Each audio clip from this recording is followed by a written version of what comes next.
Welcome back to Grimoire Audiobooks, where the magic never ends. We're diving into part 4 of Make a Wish by Rorschach's Blot, and it's time to face the consequences of Harry's wish. In today's chapter, things take a darker turn as the cost of magic becomes more apparent. How much longer can Harry keep playing with fate before it completely unravels? Disclaimer. Before we start, here's a quick reminder. This fanfiction is a transformative work based on J.K. Rowling's Harry Potter series. All original characters, settings, and trademarks belong to their respective owners. This reading is purely for entertainment, with no copyright infringement intended. We're nearing the final chapters of Make a Wish, and the situation is becoming more dire. With Harry's wish setting off a chain of events beyond his control, the wizarding world is beginning to feel the ripple effects. Rorschach's Blot has created a narrative that challenges the very nature of magic, destiny, and consequences. This series isn't just about Harry's journey. It's about exploring the deeper, darker aspects of the choices we make. Alongside fanfictions like Make a Wish, the Harry Potter universe continues to expand, with exciting announcements coming from HBO Max for a Harry Potter series. These new projects are sure to bring fresh perspectives to the beloved world, and stories like this one allow us to imagine what might have been if Harry's world had taken a different path. Rorschach's Blot is a master at creating high-stakes, deeply emotional narratives. They have a talent for exploring the complexities of characters who are grappling with powerful forces, whether it's fate, magic, or their own inner desires. With Make a Wish, the author digs into the consequences of a seemingly innocent wish and builds a narrative that keeps you on the edge of your seat, questioning what's coming next. So grab your wands and get ready for part 4 of Make a Wish by Rorschach's Blot. Don't forget to like, subscribe, and hit that notification bell so you never miss an update. Make a Wish by Rorschach's Blot. 31. I miss Thailand. Well, the doctor stretched. I suppose we'd better get back to the Zeppelin. I guess, Harry agreed, triggering the port. Welcome back, my friend. The professor smiled. I trust you had fun. Let's just say that it was enlightening. Harry grinned. Did you all have fun? Yes, we did. The professor nodded. The architect has gone off to the island to do his initial survey, and we've contacted several other goblins about our plan to mine titanium. Great. Harry nodded. Absolutely great. On a side note, the professor smiled. We've picked up 2 new crew members, a tailor and his wife. What are their names? Harry blinked. That shopkeep moved up another place on the list. I can't pronounce them. The professor shrugged.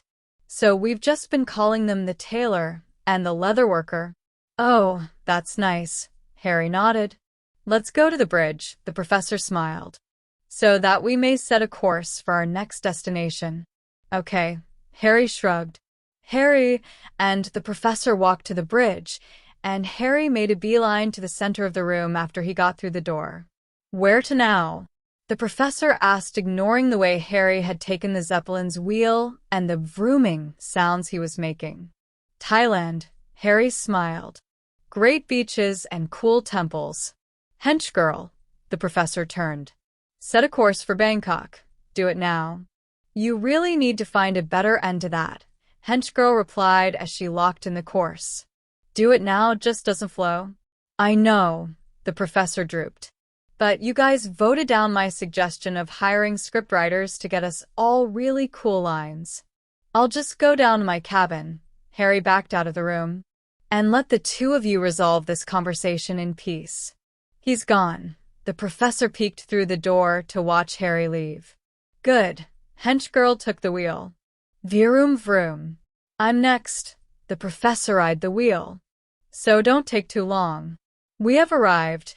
The professor smiled as he told Harry.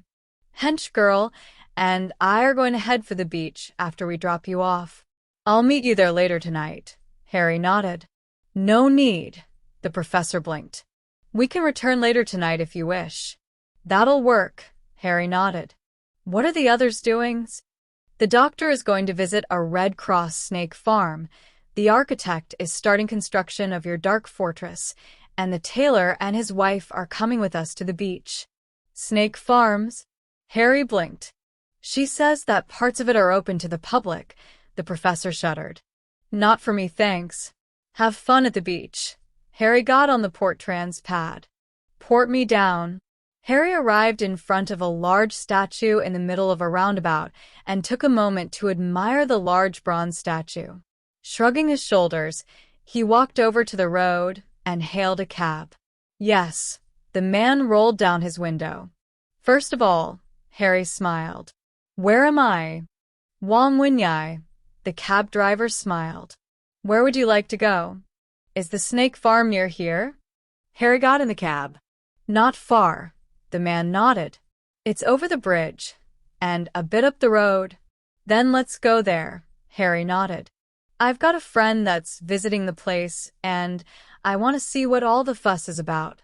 The cab turned down one of the many streets feeding the roundabout and continued up it for several blocks. So, what are you doing in Thailand? The cab driver asked with a smile. Just visiting, Harry shrugged. Seems like a nice place. Where are you from? The driver glanced back. England. Harry looked out the window and noticed that the cab was pulling over a bridge. Nice place. It's not bad. Harry nodded. The cab pulled off the bridge and passed a large hospital. That big building up ahead is the place. Great. Harry nodded, pulling out his wallet. Let me off on the curb up here. Have a nice day. The driver leaned back and held out his hand. Here you are. Harry glanced at the meter and handed the driver about 500 baht. Harry got out of the cab and waited at the curb for the light to change. Rushing across, Harry walked through a large gate and looked in awe at the large building. Paying the fee, Harry walked into the park and looked down into the large enclosures at the large snakes. Hello, he hissed down at one of the large snakes. What kind of snake are you? A king cobra, the snake replied lazily. Are you here to watch my show? Yes, Harry hissed back. It will be a while. The snake raised its head. Thank you, Harry smiled. That was extraordinarily interesting. A voice from behind startled Harry. I haven't seen one of your kind here for quite some time. My kind? Harry raised an eyebrow. A parcel mouth, the man nodded. Did he tell you if he was happy here? We mostly talked about the show, Harry shrugged. Fascinating. The small man seemed to zone out for a moment. Forgive my manners, I am Dr. Hanuman Kanchanaburi. Mr. Black, Harry nodded. What do you do here? I work for the Red Cross, Dr. Kanchanaburi smiled proudly. We use the snake venom to make anti-venom to treat snake bites. Sounds interesting, Harry nodded. How many snakes do you have here? Quite a few, the man shrugged. I don't know exactly. I just work with the venom. May I ask you a question? Sure, Harry nodded. We have a woman here with some extraordinary blood samples that she tells us she got from a man named Mr. Black. Would you happen to be the same Mr. Black? I might be, Harry shrugged.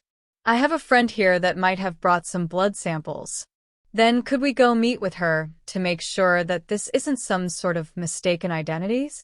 Dr. Kanchanaburi smiled. I very much want to try an experiment with her, Mr. Black, and I wish to be sure that he is you. Okay. Harry's eyes crossed a bit. Will it take long? There are a few other things I'd like to try today. No, not long. The man shook his head, at least in the short term. You'll have plenty of time to come back and see the snake show. Harry followed the other man into the building and up a flight of stairs. Hello, Mr. Black. The doctor smiled at Harry's entrance. What are you doing here? The professor mentioned that you were going to visit this place, and I thought I'd see what it was. Harry smiled. I've already had a nice conversation with one of the snakes, and with Dr. Kanchanaburi. One of the snakes? The doctor blinked. That's a very rare gift. So I've been told. Harry gave a dry smile. Dr. Kanchanaburi wanted to try something. I wanted to confirm that he'd have no problems with other venom types after getting a look at the blood and venom samples you brought. Kanchanaburi nodded.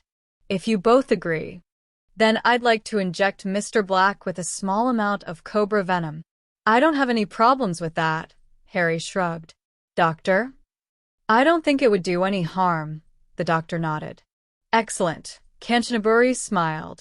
And I assure you that there is no danger to you. We have ample supplies of anti-venom on hand to handle any emergencies that might occur. Harry rolled up his sleeve and presented his bare arm. Go ahead. Kanchanaburi pulled out a small needle and handed it to the doctor.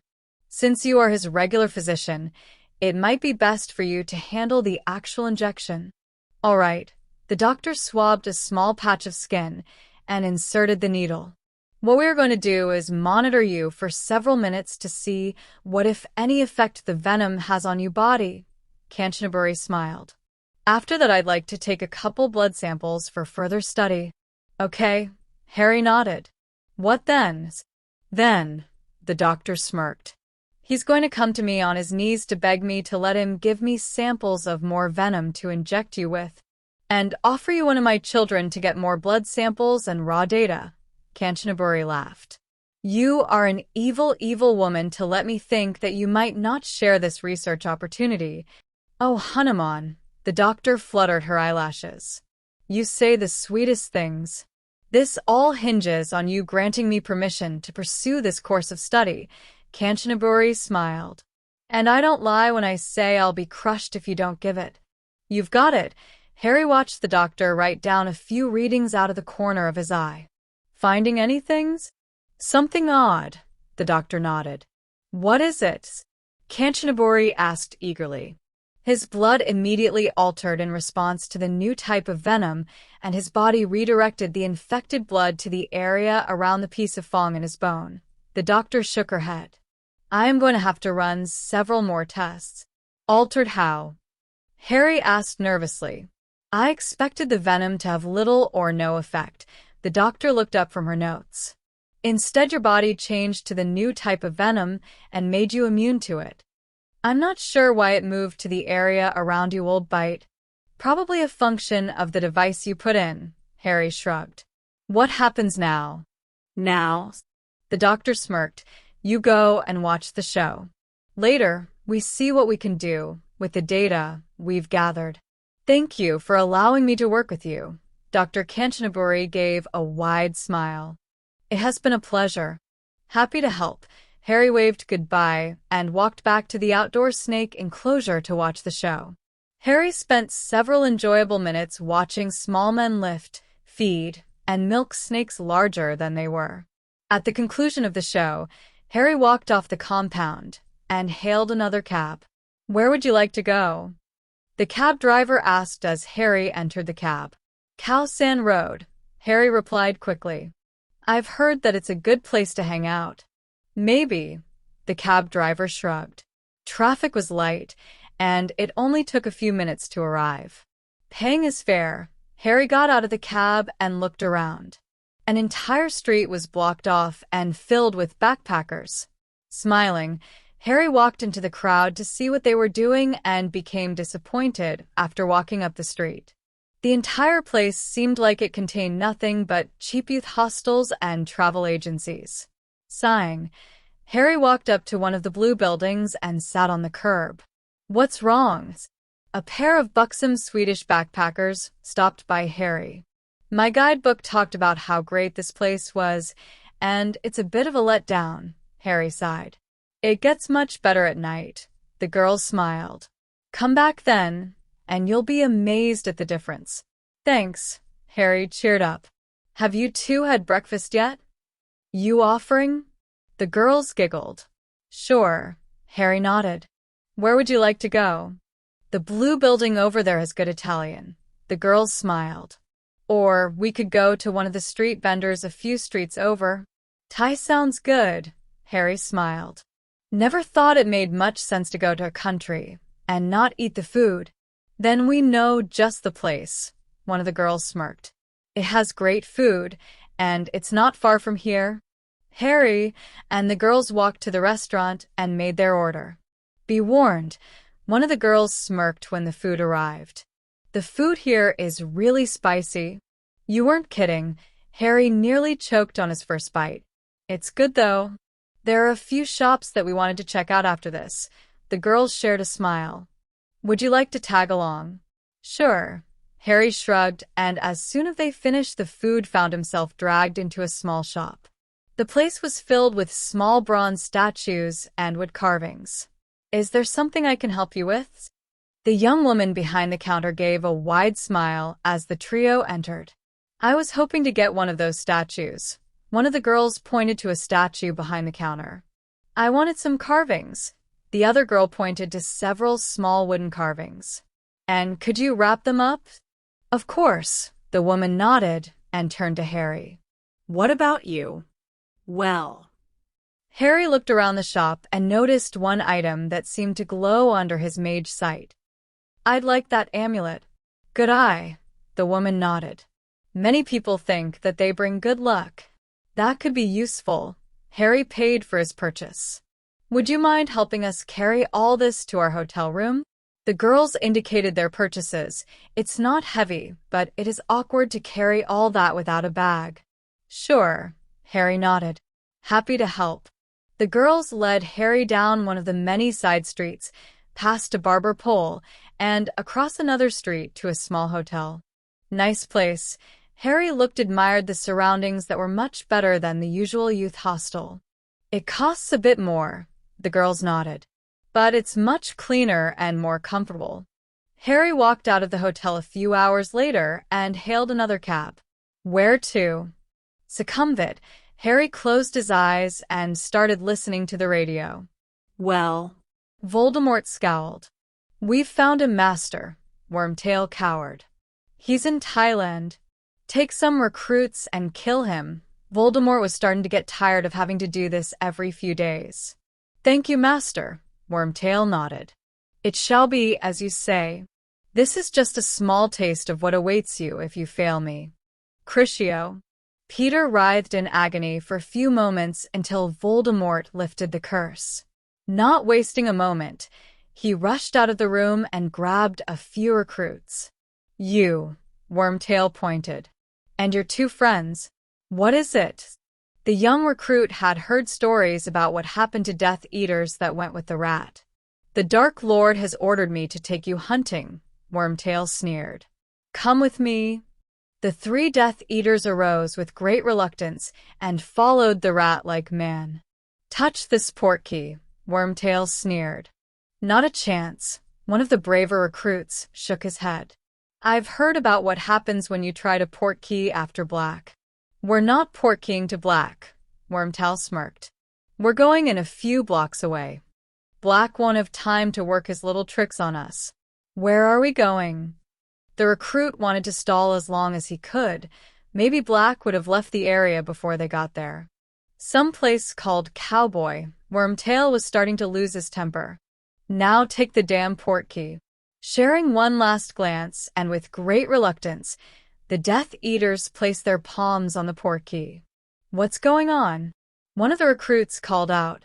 The portkey had landed them in a large crowd, and he watched as several Muggle women grabbed his companions and began dragging them away. Don't do anything. Wormtail was a bit annoyed that none of the girls were showing any interest in him. We can't afford to cause a scene. Make your way towards Black and we'll attack him when we've had a chance to regroup. Understood. The recruit nodded as he was pulled into one of the surrounding bars. Transforming to rat form, Peter made his way to the spot that his contacts had told him that he would find the mysterious Mr. Black. Peter spent several minutes observing the man that he believed to be Mr. Black before he was rejoined by his team. What took you so long? Peter growled. Those girls were really persistent, one of the recruits replied nervously. And they were stronger than they looked, another agreed. They wouldn't let me go. Whatever, Wormtail sneered. We'll wait until we have a good chance to take him, and then we'll attack. Harry got out of his cab and began walking up the long boulevard. Occasional glances down the side streets alternately shocked and embarrassed the boy as he took in the things that Bangkok had to offer. After a time, he became aware of a strange itch in the center of his back. A quick look around did little to stem his growing nervousness, and Harry quickly darted down one of the side streets in hopes of either losing his perusas or finding a more isolated place to bring matters to their natural conclusion. 10 minutes and several curves found Harry walking into a deserted alleyway. Concealing himself in one of the doorways, Harry waited for his shadows. "We know you're here, Black," Wormtail called out nervously. "Come out without your wand, and we won't hurt any muggles." "Wormtail," Harry growled. Seconds later, a muttered incantation caused a long whip of fire to emerge from his wand. "I said drop the wand or I'll start killing muggles." Wormtail was sure that Black wasn't the sort to let innocents die, and he had spent much of his convalescence thinking up this plan of attack. "Die." Harry flicked the tip of his wand and sent the stream of fire hurtling towards the rat's face. Wormtail screamed as he felt the fire burn off part of his face, and his hands groped frantically for the portkey that was his only means of escape. The rat was lucky and managed to find and activate his portkey only moments before Harry's next attack would have ended his life. The stunned Death Eaters nearly wet themselves as Mr. Black's eyes flicked away from the spot that had been occupied by his last victim and focused on them. "Hell with this," one of the recruits screamed. "A paratate out." The other recruits nodded fearfully and attempted to make their escape. The dangers were great. A paratician was dangerous in the best of times, adding in the stress of combat. Well, let's just say that their chances of survival were only marginally higher than they'd be if they had chosen to stay behind. Harry growled as he watched the Death Eaters escape. Mentally adding another checkmark next to the list of times he had let Wormtail escape, Harry sighed. It had all been going so well until this happened. "What's going on?" Several men stormed the alley, with wands drawn. "Death Eater attack." Harry slowly lowered his wand. "They all got away." "Your name, sirs?" The man at the front of the group pulled out a small magical recording device. "Mr. Black." Harry didn't notice the men sharing shocked glances. "And it looks like those morons have managed to spoil my day again." "I see." The man turned off the device and put it in his pocket. "You may go." "Thank you." Harry pocketed his wand and walked out of the alley. Why did these things keep happening to him? Why did you let him go? One of the other law enforcement officers watched Harry's departure. "Didn't you hear his name?" The man at the front smirked. "What about his name?" "Mr. Black is one of the most dangerous men in the world." The man shook his head. "And from what I know of him, he wouldn't have done anything without good reason. Besides, what do I care if a long nose decides to kill a bunch of other long noses?" "Sir," one of the other men interrupted. "The wards picked up the signature of several paratician accidents down the street that occurred right before we arrived. Do you think we should check them out?" "Why not?"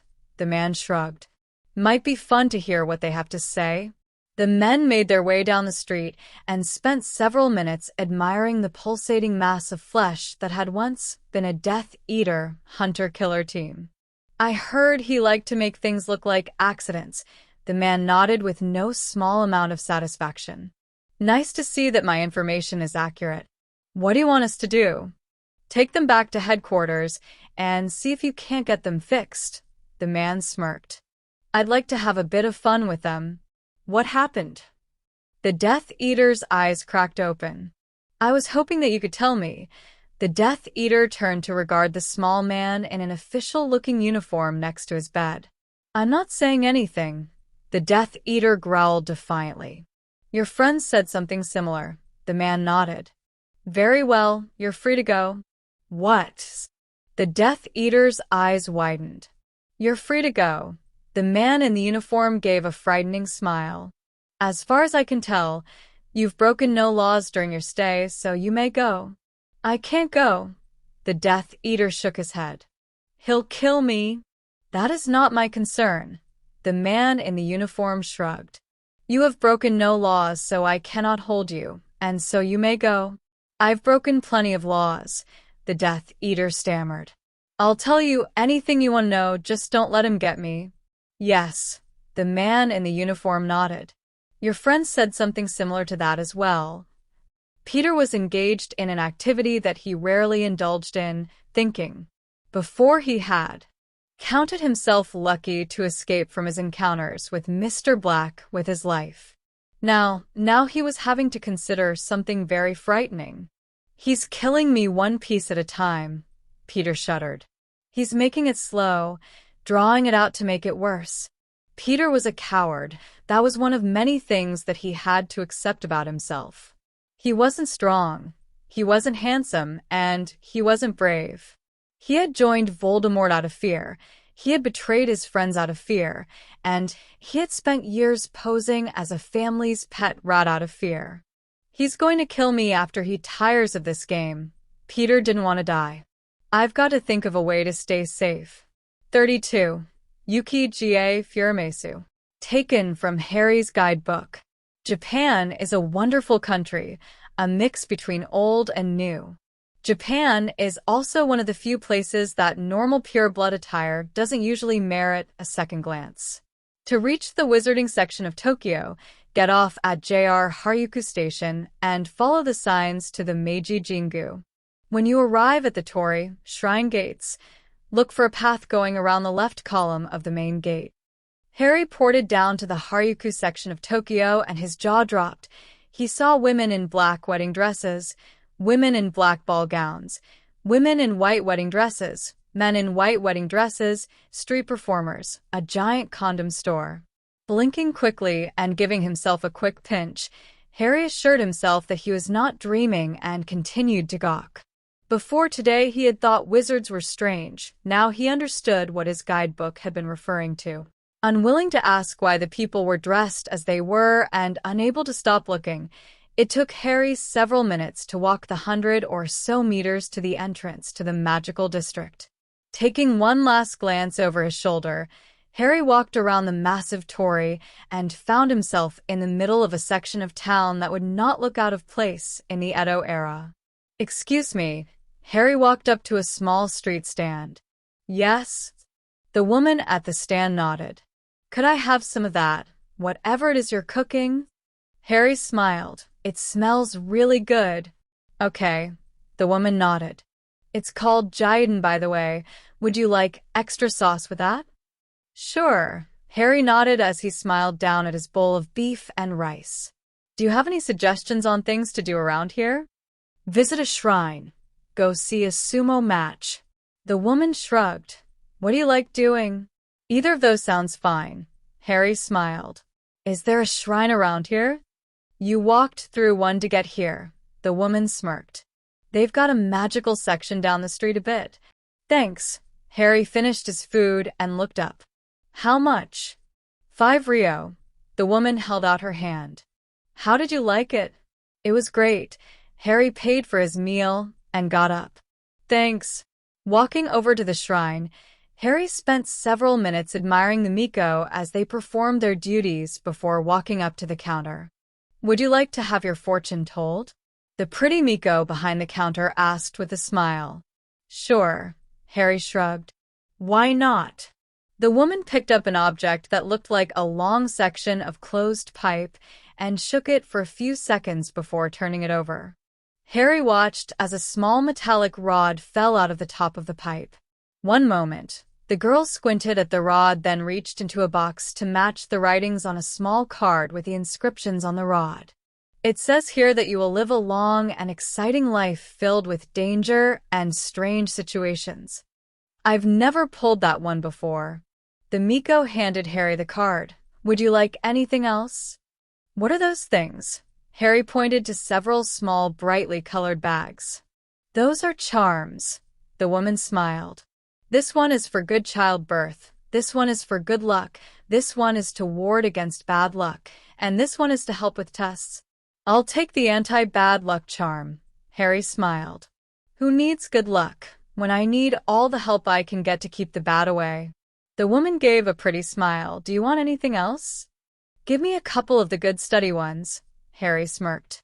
I've got a friend that'd kill me if I didn't get her one, an anther friend that needs help. Here you are. The woman put them inside a small bag. Thank you for coming. Have a nice day. Harry paid for the items and began walking away. What to do?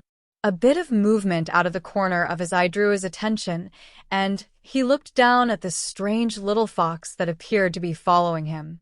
Hello, Harry smiled. What are you doing here? Oh darn, the fox transformed into a cute young girl with two bushy red tails. How did you see me? I get followed a lot, Harry shrugged. And so, I guess I'm just more vigilant than most people.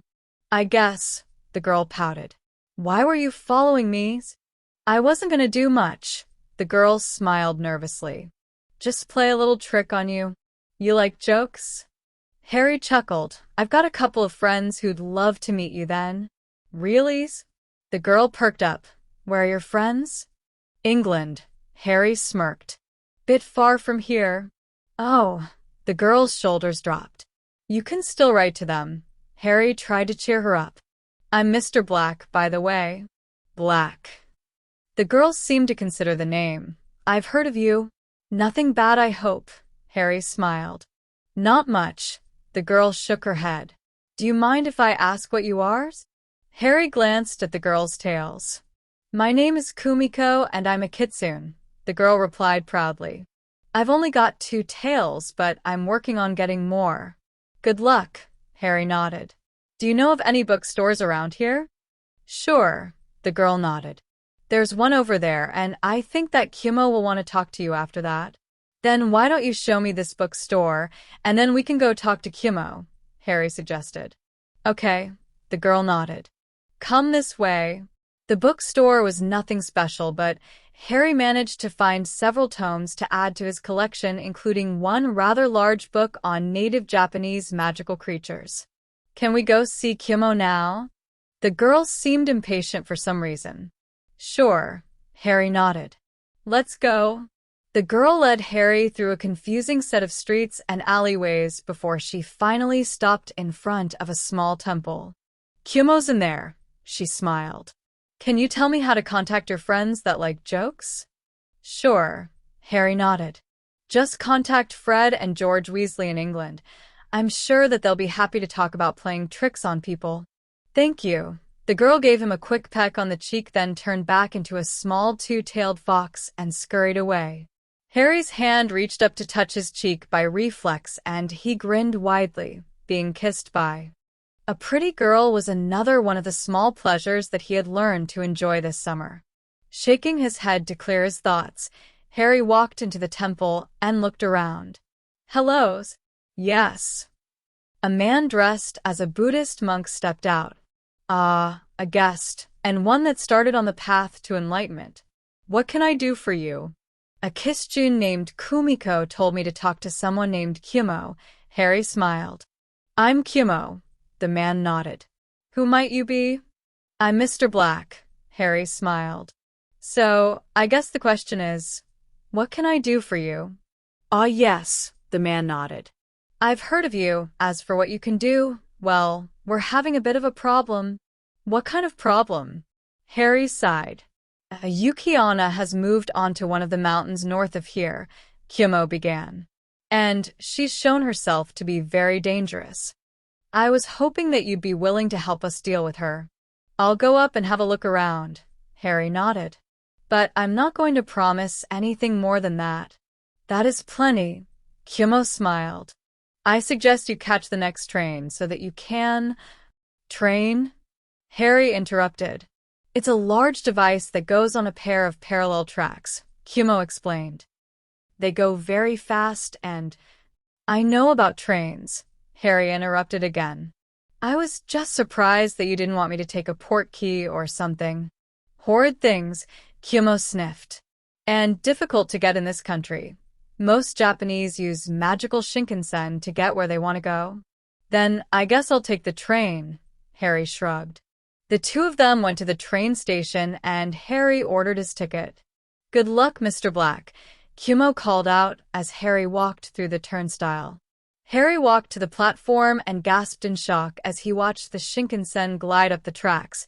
The magical train was much sleeker and looked more modern than the humble Hogwarts Express. "Professor," Harry pulled out his Zippo. "Yes, my friend," the professor's voice responded. "I don't think you'll ever forgive yourself that you don't come to the magical section of Tokyo and go to the train station to see their enchanted trains." Harry smiled. "They've even got an enchanted modern train." "Thank you," Henchgirl's voice replied. The professor would have responded, but we just started walking through a section of town called Akihabara, and it's filled with electronic shops, coupled with hearing about the enchanted trains. Well, he just couldn't handle the excitement and fainted. "Okay," Harry shrugged. "Well, I'm going up north to take care of some kind of monster, so I'll be out for a day or two." "Have fun," Henchgirl replied. Later, Harry closed his connection and got on the train. Harry spent most of the train ride going over his book on Japanese magical creatures, and by the time it pulled into a stop, he was confident that he had at least a rudimentary idea of what he was going to face. Shouldering his pack, he got out of the train and began walking into the hills to find the creature that he had been sent to subdue. His first challenge came when he was about to cross a small stream. "Stop!" A small creature that bore a strong resemblance to a turtle with a pool of water in its head stepped out of the stream. "You cannot cross my stream. You're a kappa, aren't you?" Harry smiled down at the odd creature. "I am." The creature gave a proud nod. "So that means that I can either tip the water out of your head or offer to trade some cucumbers, doesn't it?" Harry was glad that he had taken the time to read that book. "Cucumbers?" The kappa perked up. "I bought several of them before I left town." Harry pulled the vegetables out of his pack. "And I'll trade them to you for passage across your stream to my destination, and back from my destination for me, and anyone with me." "Fine," the kappa nodded. "But only once each way. You'll have to give me more if you want to cross more." "That's fair," Harry agreed as he handed over the cucumbers. "Have a good day." Harry crossed the stream and walked deeper into the forest. As darkness began to fall, it began snowing, and Harry decided that he had better make camp. Using his knowledge of weather magic, Harry was able to create an area untouched by the storm to set up his tent and start a fire. "I'm cold." An inhumanly pale girl with long, lightly tinted blue hair stumbled towards Harry's fire. "So cold." "Sit down." Harry pulled a large blanket out of his pack and hit it with a quick warming charm. "Take this, it'll warm you up." "It's warm." The girl seemed surprised. "So much wonderful heat." "Yeah," Harry nodded. "You shouldn't be wandering around out here alone. You could freeze to death if you weren't careful." "So warm." The girl seemed almost drunk of the heat. "Oh, thank you." "Don't mention it." Harry smiled. "Let's get you off this mountain." "Off my mountain?" The girl blinked. "Why? There's supposed to be something dangerous up here." Harry smiled. "I came up to see if I could find it." "Dangerous?" The girl blinked. "Something that keeps it cold up here." Harry nodded. "They wanted me to come up here to kill it." "Why would you kill me if I haven't done anything to you?" The wind began to pick up, and the girl seemed to stiffen. "Kill you?" Harry's eyes widened. "I don't have any intention of killing you or anyone else. I just wanted to see what was going on, figured that maybe I could help." "Oh." The wind died, and the girl relaxed. "What are you?" Harry stirred the pot on the fire. "I'm a Yuki-onna," the girl sighed. "Call me Oyuki. I'm Mr. Black, and you are what I've been looking for." Harry smiled. "It's nice to meet you." "It's nice to meet you too," Oyuki smiled. "I need my cold. I can't give it up." "You seem to like that blanket too." Harry tasted his soup and filled 2 cups. "Soup?" "Thank you." The girl gave a curious sniff and then brought the cup to her lips. "It's good." "I try." Harry grinned. "Why are the people so afraid of you?" "They blame me for the people that die in the cold." The woman seemed to shrink. "I don't." Harry refilled her cup. "I'm frightened," Oyuki confessed. "They've sent hunters after me before, but none of them have gotten so close. Do you need to stay here? Harry refilled his own cup, because I have a place you might like. Where is it? The girl snuggled deeper into the blanket. Far to the south, Harry yawned. And it is a very cold place. Can I still have the warmth? Oyuki clutched her blanket. As much as you like, Harry yawned. Can we continue this in the morning? I've got to get some sleep. Can I stay here? Oyuki eyed him. I like the warmth. You can stay in my tent if you like. Harry nodded. I don't mind. Thank you. She smiled and followed him into the tent and its wonderful warmth. Harry awoke late the next morning to the smell of something cooking. I made you something to eat. Oyuki smiled. To thank you for the food last night. Thank you. Harry stretched out. What did you make? I caught a few rabbits and cooked them on the fire, Oyuki replied proudly. It smells good. Harry took a whiff of the burning bunny. Thanks. How are we going to get to this place to the south? Oyuki tended to her cooking. That depends. Harry took a deep breath. Can you travel through warmer areas? I can, but I don't like it so much. Oyuki nodded. What about port keys? They should be okay. Oyuki nodded. I had a cousin that used one once. She didn't like it though. She's not the only one who doesn't like them, Harry replied with a laugh. How about we go to Tokyo and get a port key from my friend to send you to my island? Oh, that sounds wonderful.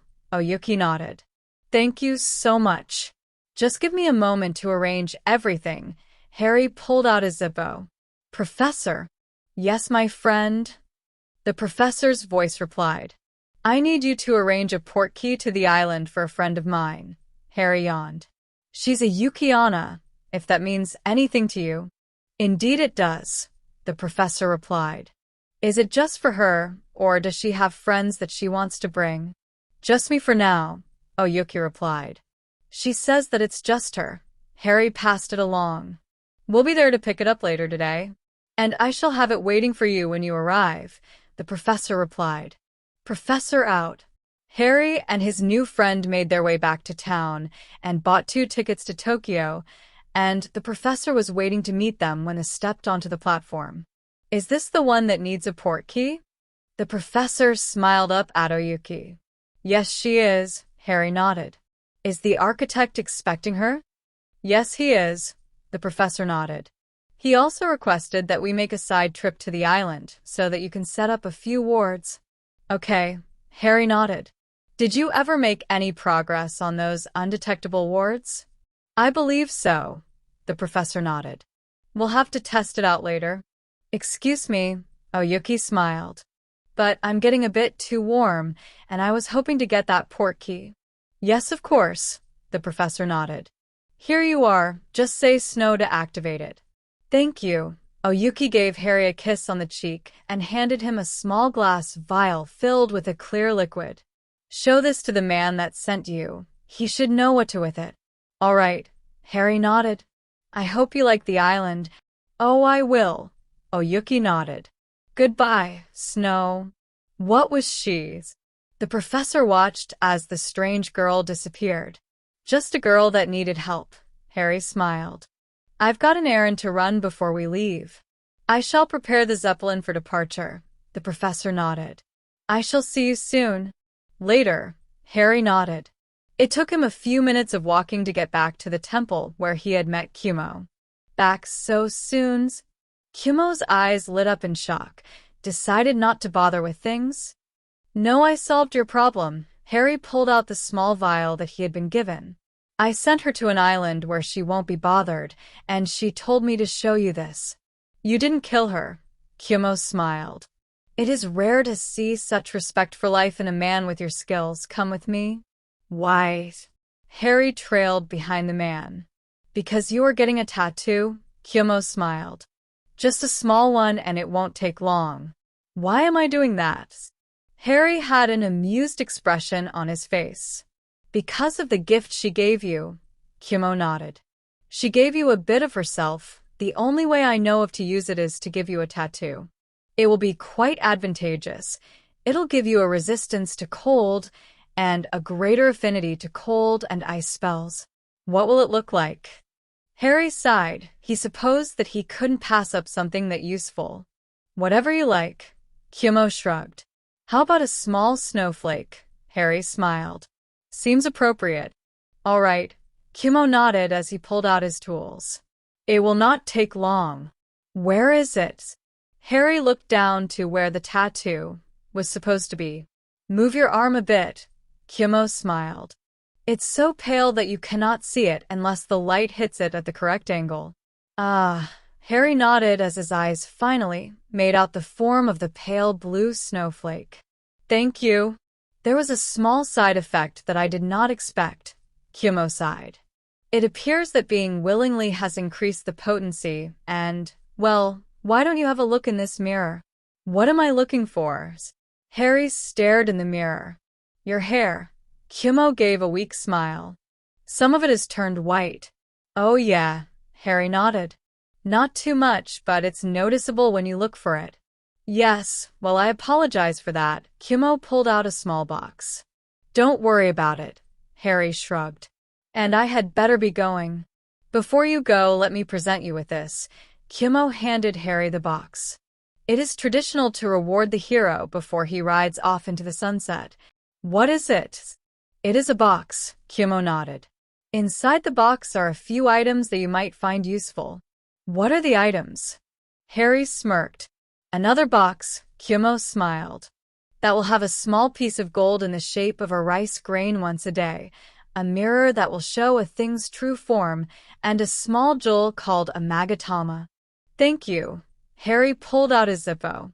Professor, port me up. No, thank you. Kumo whispered after Mr. Black's departure, for solving the problem and letting her live. 33. Gimme another oil can. Taken from Harry's guidebook. Australia is a lovely country that holds within its borders some of the loveliest beaches in the world. As many people know, many of the early settlers of Australia were convicts that had been arrested for crimes as petty as stealing a loaf of bread. What many people do not know is that this policy was instituted by an unknown and presumably overworked ministry employee who was angered at having his holiday canceled. He drafted a law that roughly stated, any citizen that steals a loaf of bread shall be punished by being sent to Australia, where he shall be forced to surf and spend his time some of the greatest beaches in the world. The historical record is a bit unclear after that, because moments after the policy was adopted, the aforementioned ministry employee was arrested for the crime of stealing bread and sent to Australia, as were several of his successors. This had the odd side effect of draining most of the ministry's talented people into Australia and leaving the ministry in the hands of corrupt and incompetent fools. It is interesting to note that the consequences of this unfortunate policy still haunt England's Ministry of Magic. For further reading, see the section of this book pertaining to the election of England's current Minister of Magic, Cornelius Fudge. Australia is not without its dangers, and every animal in the country can be classified as belonging to one or more of the three categories: dangerous, poisonous, and sheep. This is due to the fact that Australia has one of the largest levels of ambient magic in the world. The result of this is that Australian magical fauna is so plentiful that it is nearly impossible to conceal it from the non-magical populations. This problem was addressed by making no attempt to hide the most common magical creatures, and at current time, most non-magical peoples think that animals such as the kangaroo or koala are as mundane as they are. This program was not always met with success. See section on the thylacine in Appendix Theta 23. What have you got for me, Professor? Harry asked the smaller man. I've been working non-stop since you told me of your plans to go to Australia, and I've developed some specialized equipment for you to test out. The professor turned. Hench girl, bring the item. Yes, master. The girl shambled in, dragging a large case behind. Put it on the table. The professor nodded to his assistant. And talk normally. If I've told you once, I've told you 1,000 times. No lisping. I was just trying to set the mood. The girl glared at her employer. Someone has to. with the way that you've been refusing to cackle insanely lately. We've had this discussion, hench girl. The professor ignored the glare, and I for one don't want to be sued for copyright infringement. Now get back to work. This conversation isn't over. Hench girl shot the professor another glare before smiling at Harry. As soon as Mr. Black leaves, you and I are going to have another chat. The professor shuddered as he watched his assistant leave. I'm in trouble, aren't I? Either that or she's keeping you off balance because she wants something. Harry shrugged. Don't suppose it matters much in the short run. Yes, well, the professor turned his attention to the large case on the table. As you know, nearly every animal in Australia falls into one or more of the following 3 categories: poisonous, dangerous, and sheep. He patted the case fondly, and that's why I invented this little baby. It is an advancement on one of the most popular personal defense devices presently used in Australia. Wow, Harry replied in an odd tone as he opened the case. What is? Why does it look like a stick? It's not just a stick. The professor looked annoyed. It's been reinforced by carbon nanotubes, weighted to increase damage, enchanted to feel light to the user and increase inertia, and it comes with this stylish carrying case. Oh. Okay, Harry nodded. What am I supposed to do with it? When traveling in Australia, you're bound to see some of the native wildlife. The small man began to lecture, and when you do hit it with your personal defense device before it has a chance to attack.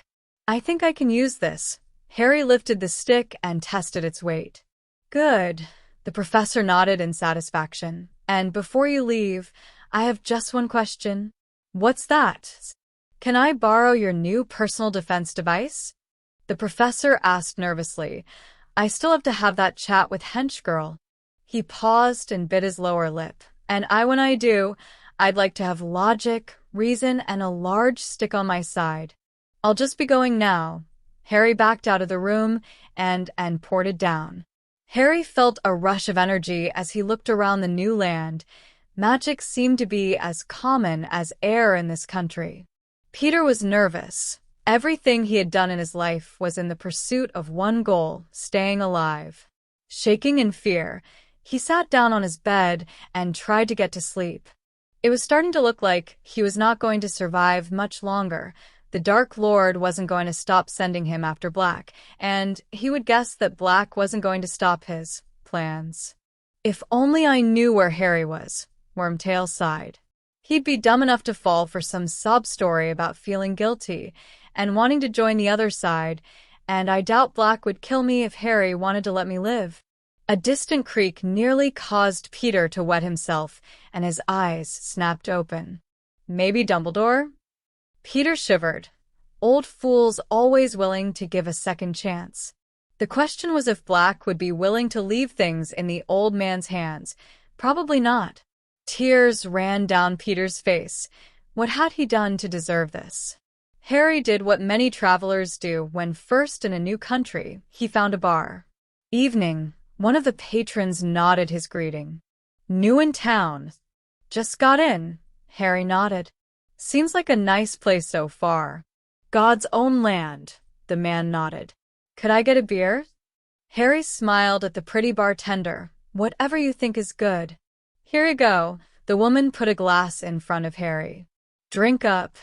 Harry and his group of new friends spent several hours drinking before someone put forth the idea of visiting another fine drinking establishment. And so our hero and 12 of his newest friends stumbled out of the bar and down the street. Hey look, a giant mouse. Harry tried to focus on the large, angry kangaroo blocking his path. Just back away, mate. One of his suddenly sober drinking companions was busy hoping that he could save the new chum from a rather painful experience with a local wildlife. Wah! Harry stumbled and missed getting kicked in a very sensitive place. So you wanna fight then?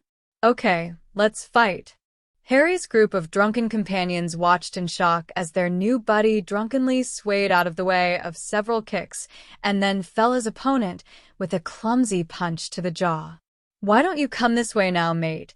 One of Harry's buddies took him by the arm. There's another bar down the street. Didn't want to fight. Harry stumbled off. Never want to fight, but I always get into trouble. Don't worry about it, mate.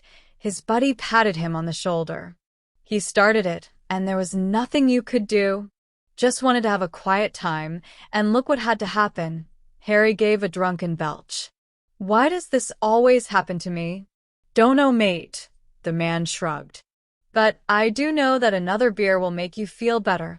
Yeah, Harry froze. Always wanted one of those. Wanted one of what? Harry's buddy blinked. Well, try not to fall. What's all this then? A police constable walked out of his station and watched as a man scaled the side of his building, with what seemed to be the intent to steal the sign.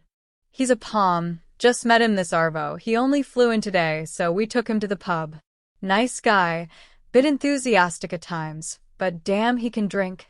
The constable chuckled and slipped the notepad back into his shirt. No worries then, just make sure he doesn't get into trouble. My head. Harry dug himself out from under a pile of assorted street signs and looked around. What did I do last night, and for that matter, where the hell am I? Afternoon. A heavily tanned face looked down. Was wondering when you'd wake up? Where am I? Harry looked around at the desert landscape. And how did I get here? Came in last night on a broom. The man's smile deepened. Fancy a cold one? Sure. Harry took the oil can and tried to remember the past night's events. I remember getting into a fight with someone and something about a sign, and then it all goes blank. I wouldn't worry about it, the man shrugged.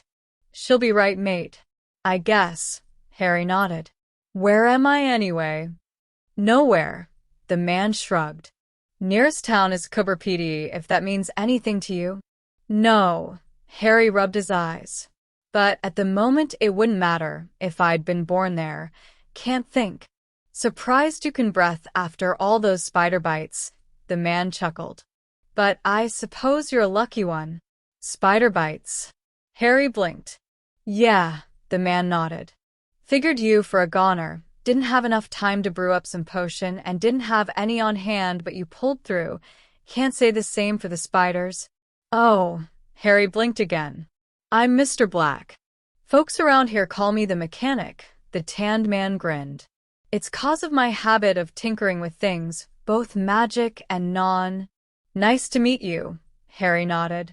Do you know how I get here? Your guess is as good as mine, mate, the mechanic shrugged. Staggered in last night. Had a broom with you when you arrived, but it wasn't in any condition to fly. Really? The pounding in Harry's head started to go away. Do you know anyone that can you fix it? The mechanic sucked his breath through his teeth. I dunno, mate. I took a look, and it's as ugly as a bucket of smashed crabs and half as friendly. I suppose I could fix it, but the parts are gonna be a bitch. You ever considered using one of these instead?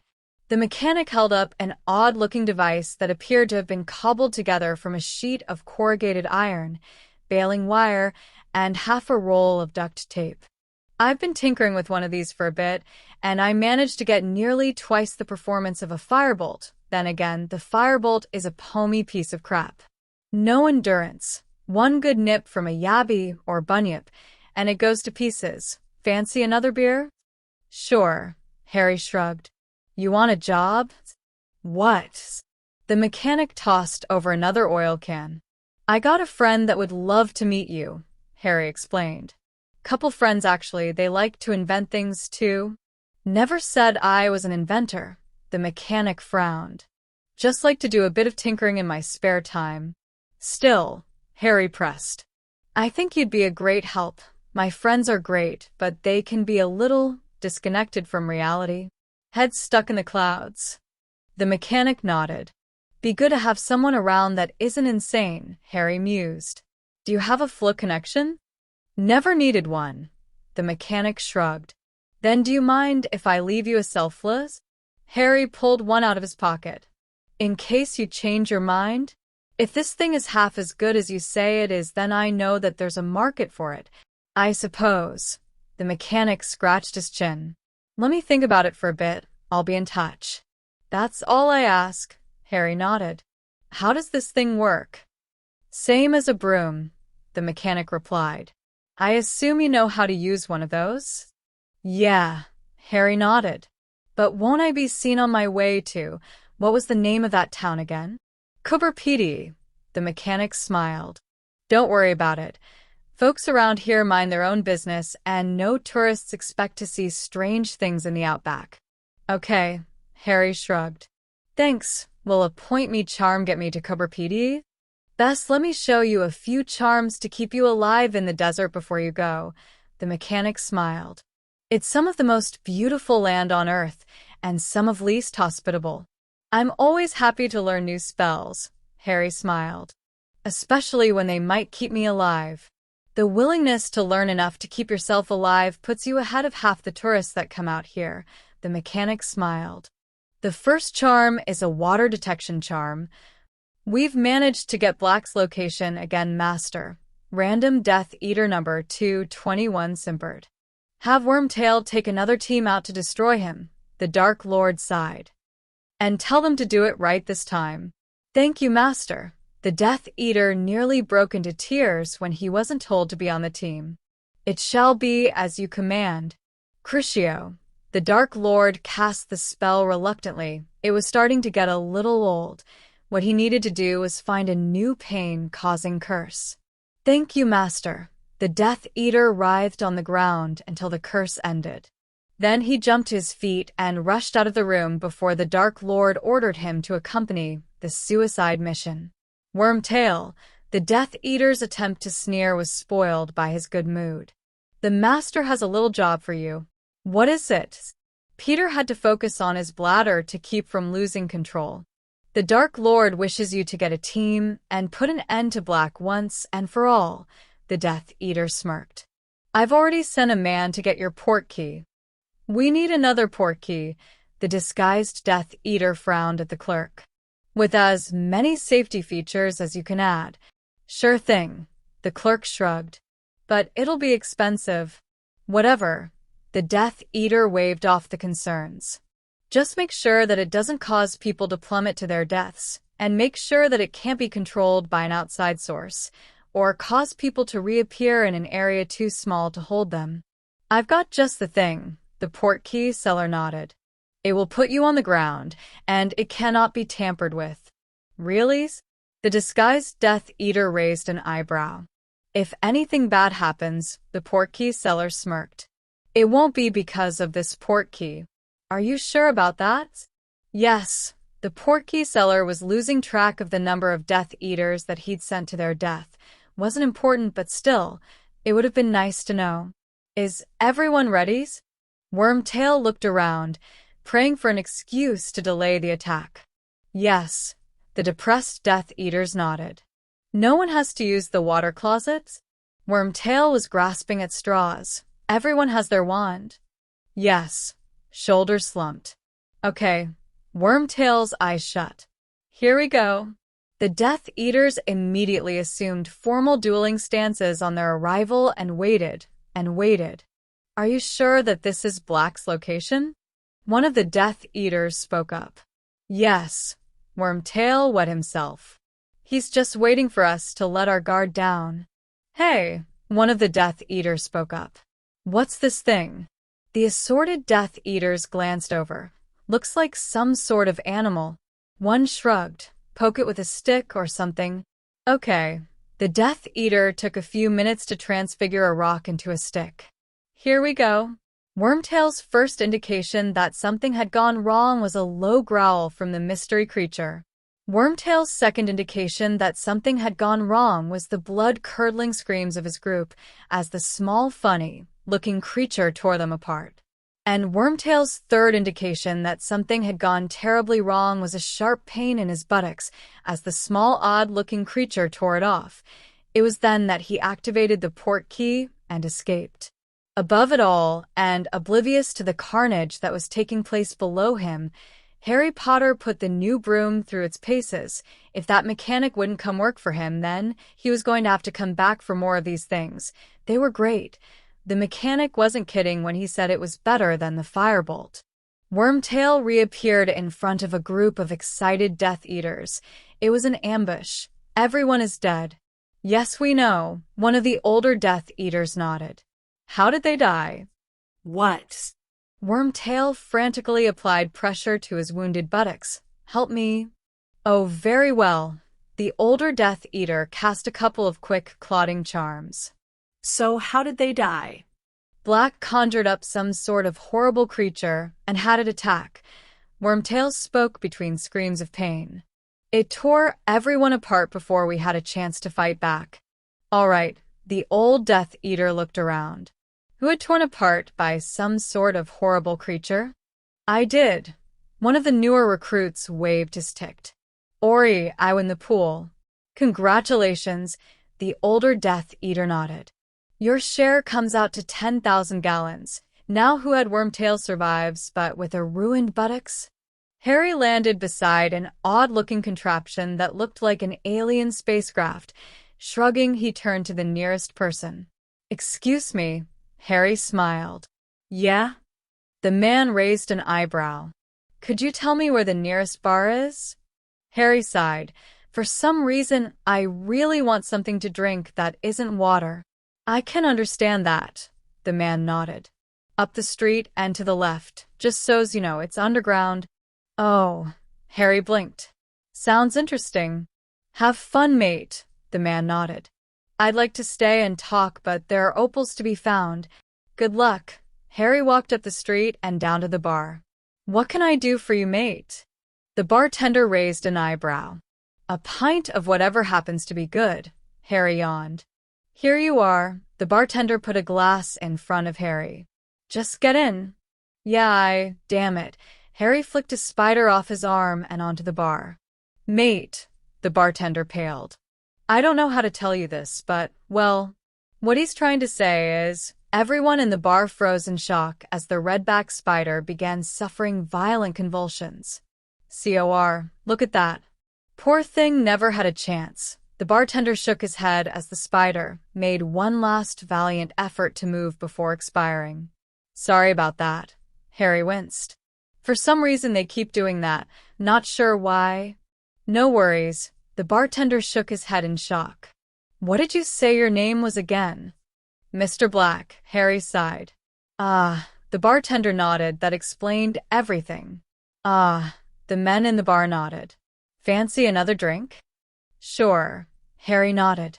He was beginning to like this country, no Death Eater attacks, friendly people, and he could learn to live with constant spider attacks. Wasn't like they were poisonous, right? 34, the past revealed. So, what's your business, Mr. Black? The bartender asked, and the entire bar froze to hear the answer. I'm just a guy on vacation, Harry shrugged. I'll admit that I've helped a few friends, but other than that, well, I just want to have a bit of fun. Yep, the bar patrons nodded. This was Mr. Black and not another poser trying to score free drinks. So, what are you doing around here? The bartender raised his eyebrow. Visiting the mines? This just happened to be the nearest town. Harry took a sip of his drink. Any recommendations? You could try your luck at opal mining, one of the patrons gave his opinion. Ask what the town was built around. Sounds interesting. Harry smiled. How do you go about it? Get a bit of land and go looking, the man shrugged. No guarantee that you'll find anything, but I enjoy it. How long does it take? Harry took another sip. I'm expecting a few of my friends to come by in a few hours. I'm Henry Blake, and I'll tell you what, Henry smiled. I'll let you poke over my land till your friends get here in a few hours, and you can keep whatever you find. Sure. Harry finished his drink. Don't know that I'll do it that long, but it sounds like fun. What does an opal look like? Just dig till you hear the sound of broken glass, Henry smiled. And keep the rocks that make that sound. Okay, Harry nodded. Where's your land? Go down that hall till you come to a red door, Henry pointed. Knock on the door, and tell my wife what I told you. She'll show you to where we're digging. Thanks, Harry nodded. But why is the entrance to your mine down this hall? 'Cause it's also my house, Henry laughed.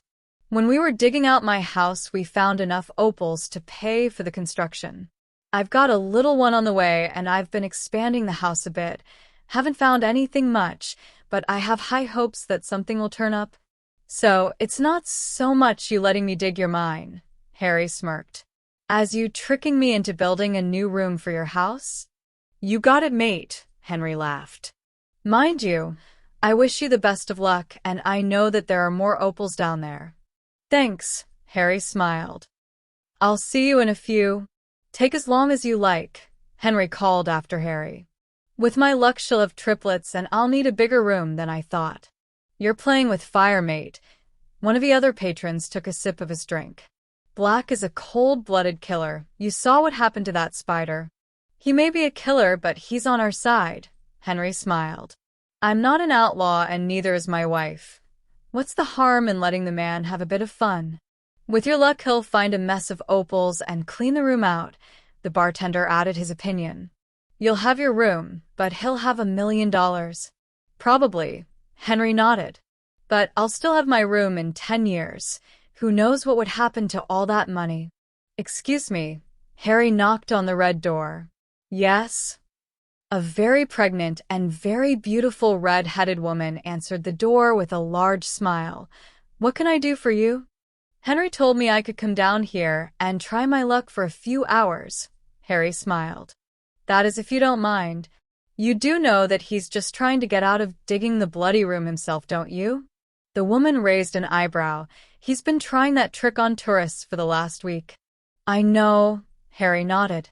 And I'll bet I'm the first one dim enough to fall for it, especially since he admitted what his intentions were.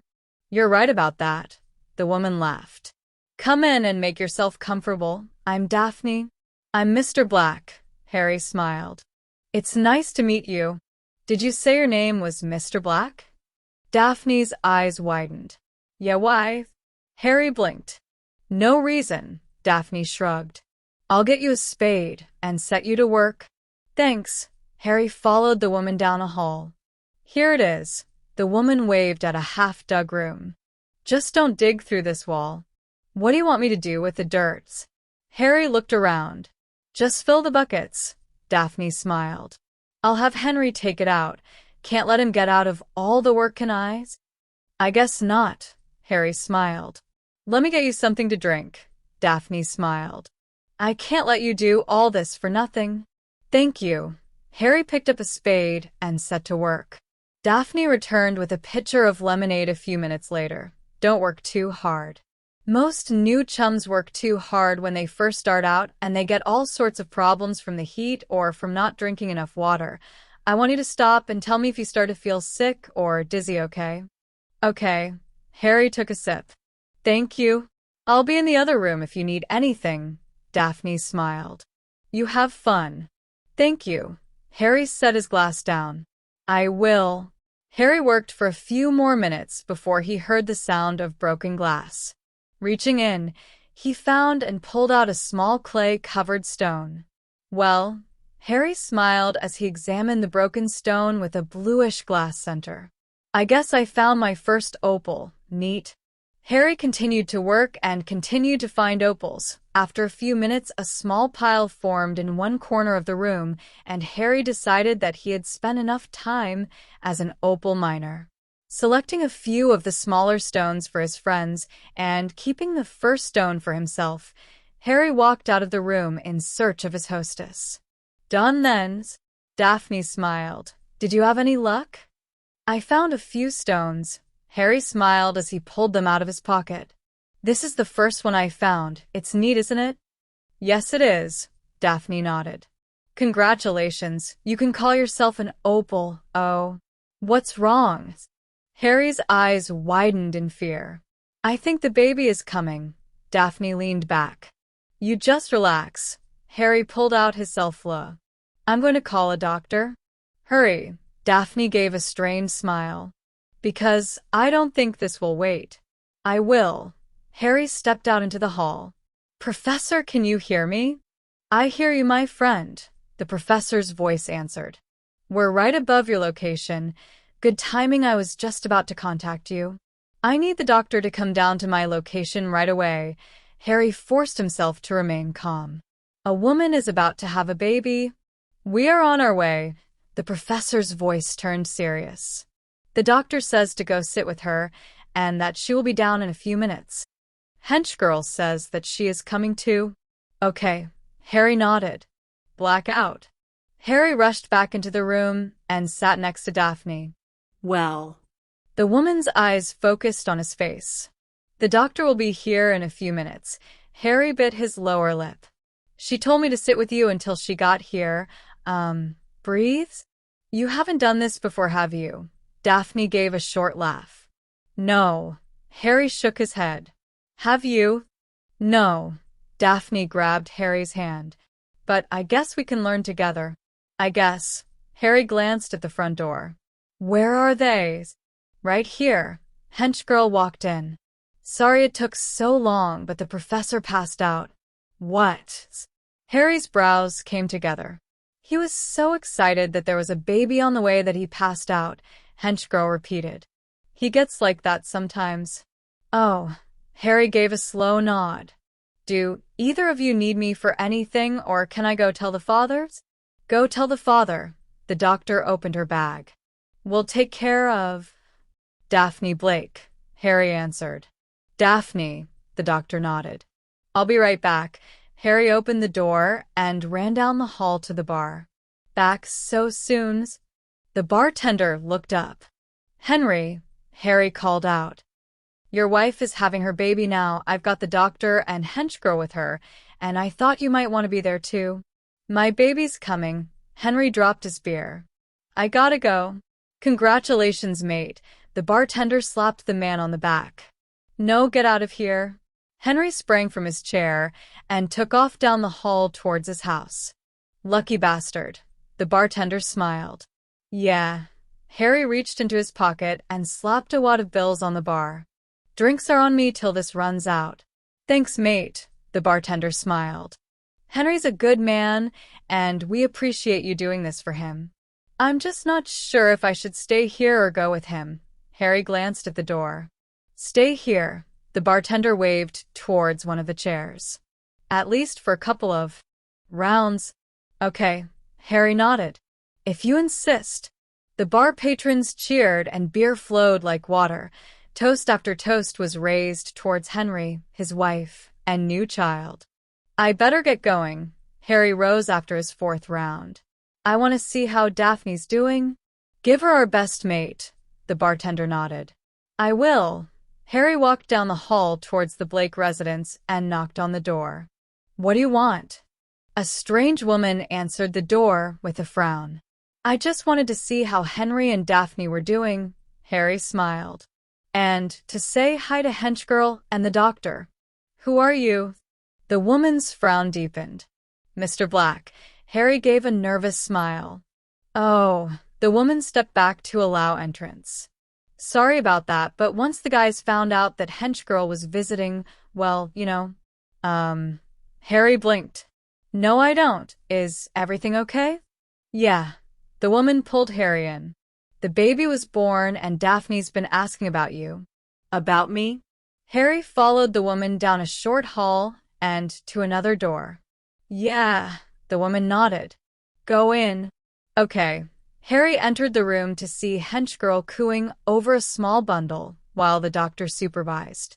Daphne being held in Henry's embrace, and a half-dozen jealous women waiting for their turn to hold the baby.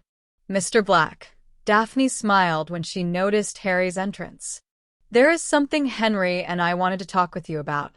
Sure. Harry nodded. We wanted you to be our daughter's godfather.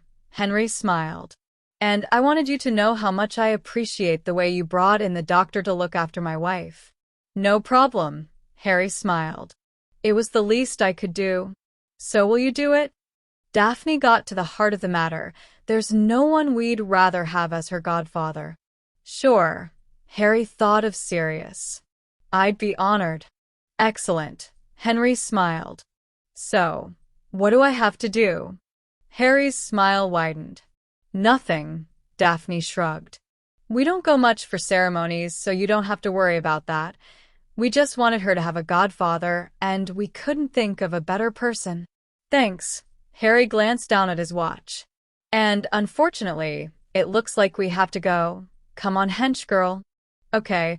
Hench girl gave the baby one last cuddle before handing her back to her mother. Let me walk you to the door. Henry smiled. Sure. Harry nodded as the group walked out of the room. I just wanted to tell you again how much I appreciate what you did for us. Henry clapped Harry on the shoulder. And to let you know that if there is anything I can do for you, well, you just have to ask. Same here. Harry nodded. If I can do anything to help, I will. Hench girl. Make sure they have a way to contact us. I did. Hench girl nodded.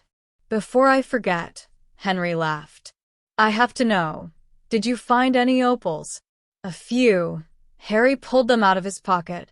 I kept a couple for souvenirs and left the rest in a room. Why didn't you keep them all? Henry examined Harry's finds. I just wanted a few things to give to my friends. Harry handed an opal to Hench girl and another to the doctor. And I wanted this one for myself, since it was the first one I found. Were many anyway. Well, I'm glad you had enough luck to find something then. Henry smiled. Come back anytime. I might. Harry nodded. Aside from spider attacks, I really like it here. Goodbye. Goodbye, mate. Henry shook all their hands before they stepped out into the hall. And thanks again. Thanks for the opal. Hench girl examined her gift. Yes, thank you, the doctor agreed. Don't worry about it. Harry blushed. Professor, poured us up. Nice fellas. Henry shook his head. Leaving a few behind for me. No, for my little girl. Are you going to go see what he left? One of the women asked. Why not? Henry shrugged. Can't be much, not after seeing what he took with him, but it's more than I got now. It wasn't easy, but Henry managed to walk to his daughter's unfinished bedroom to grab what Mr. Black had been generous enough to leave behind. COR. His jaw dropped in shock. Looks like my little girl's going through college a dozen times if she wants to. Henry gathered the opals in 2 large 5-gallon buckets and carried them into the bedroom to show his wife. I assume that there's a reason you brought those dirty buckets into my clean bedroom? Daphne gave him a mock glare. Look at this. Henry's face was pale and his voice was hoarse. Look what Mr. Black left behind for his goddaughter. Well, Daphne stared at the small fortune in her husband's hands. I don't suppose he'd be willing to come back and be the godfather of our other children, would he? We don't have any other children, Henry blinked. We will Han, Daphne smiled. Now that money isn't as much of a worry, I'm going on a bigger family so that the little one doesn't get lonely. So, Amelia took a sip of her tea. How are things in your department these days? Can't complain, her guest shrugged. We got plenty of mysteries to look into, enough to keep us busy anyway. I see, Amelia nodded. I've been receiving some odd notes lately. Oh. Her guest raised his eyebrow. From someone who says that he's a Death Eater that wants to defect, Amelia snagged a scone. He says that he doesn't want to go free. So, what does he want then? He says that all he needs is a medium-sized cage. Amelia took a bite out of her scone. Preferably in a place with no dementors, but he's willing to compromise on that if need be. Oh, odd that he doesn't care about the dementors. Her guest grabbed a cookie from the tray. Do you know the name of this Death Eater? No, Amelia shook her head. All I know is that he's afraid of Mr. Black and wants to be protected. Her guest gave a polite nod. So, Amelia smiled. Has anything odd happened in your department? Nothing much, her guest shrugged. Business as usual and all that. I see. Amelia kept her face impassive, so I was wondering. Yes. Who does your department report to? Amelia batted her eyelashes and smiled. Me. Her guest smiled. You know that, Amelia. And who do you report to, Grimoire? Amelia gave him her best stare, the stare that had caused hardened Death Eaters to break down and confess their crimes, the stare that had Fudge break down and call for his mother in the last budget meeting. No one. Grimoire blinked. Oh. Why are you asking? Well, Amelia sighed. I've been trying to get information on Mr. Black. Grivner coughed a bit and held up the teapot. As far as I know, and I should know, he isn't connected with my department in any way. Can I refill your cup? Sure. Amelia held up her cup and palmed the small card that appeared on her saucer. It looked like Grivner didn't think her office was secure enough for this conversation. We don't know much about Mr. Black. Grivner put the pot down. No affiliations, wealthy, good knowledge of spells, nothing definite though. So you've got the same information I do. Amelia exhaled. I suppose it can't be helped. I will let you know if I find anything. Grivner smiled. Or if I hear any more interesting rumors. I appreciate that. Amelia smiled. And I'll see you tomorrow for afternoon tea. Goodbye, Amelia. Grivner left the room and Amelia allowed herself to glance down at the card he'd given her. 2 hours later, Amelia followed the directions printed on the card to a rather unusual location. Glad you could come. Grivner led Amelia into a small room with 2 seats and a table. There are some things we need to discuss. What is this place? Amelia looked around at the barren walls. One moment, please. Grivner locked the door and took a seat in the chair facing Amelia. Wah. Amelia froze as 2 large cylinders lowered onto her and Grivner's chairs. What is all this? We're sitting in what is probably the most warded room in England, Grivner smiled. And the device that was lowered onto us is based on a device invented by one of our Muggle counterparts in America. What is it? Amelia couldn't believe the lengths that the head unspeakable was going to. It's called the Cone of Silence, Grivner smiled. But I believe I called you down here to talk about Mr. Black. He's a very interesting fellow. What can you tell me? Amelia was all business. First of all, Grivner smiled. I'd like to know why you thought he might be my superior. It's part of the information I was given by the Lovegoods, Amelia replied. Ah, the Lovegoods, Grivner nodded. That's another mystery. The man knows virtually everything that happens in the Department of Mysteries, and to my knowledge, he's never so much as set foot in our wing of the ministry. A few months ago, I dropped a cabinet on my foot in my private office, and no one was around. The next day, I got a get-well card signed by the Lovegood family. Young Luna admonished me to be more careful next time. I assume that you've checked your office for bugs? Amelia blinked. Checked and rechecked, Grivner sighed. By different groups of people every time. Nothing has ever been found. Oh, Amelia blinked again. I guess that's more evidence for my theory that they're working for Mr. Black. I hadn't thought of that. Grivner rubbed his chin. It does explain quite a bit, and I do admit that we do have evidence that there is another department, maybe not in our government or any government, but there are just too many coincidences to dismiss, too many inconvenient people die in accidents. The cabinet that crushed might have prevented me from running into a Death Eater ambush, and since then I've been wondering about some other strange occurrences. I became an Auror because the desk sergeant offered to tear up a citation for underage magic use if I'd sit through the exam. Amelia was stunned by the revelation. And I only got caught because there happened to be another Auror walking down my street that day, and she saw through my clumsy anti-detection wards. An odd feeling, isn't it? Grivner looked around. To think that someone is pulling our strings. What can you tell me about Mr. Black? Amila leaned forward as far as the device would allow her. He's a baron in Transylvania. He's extremely wealthy. He has knowledge and books so rare that they might as well be legend. Grivner smiled. He has poisonous blood and can cast undetectable spells.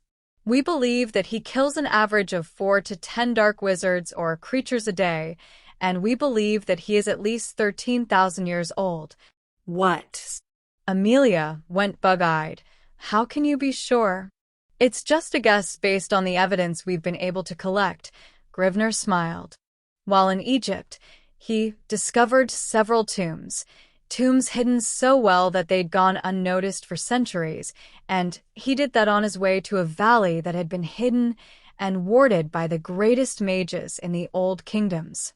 Several of these tombs spoke of the Dark One, the Destroyer, a being of unspeakable horror that laid waste to the lands of the kingdom and may have been responsible for the sinking of Atlantis. Mr. Black mentioned that he was in the area to recover a book that we believe was a diary written by Merlin.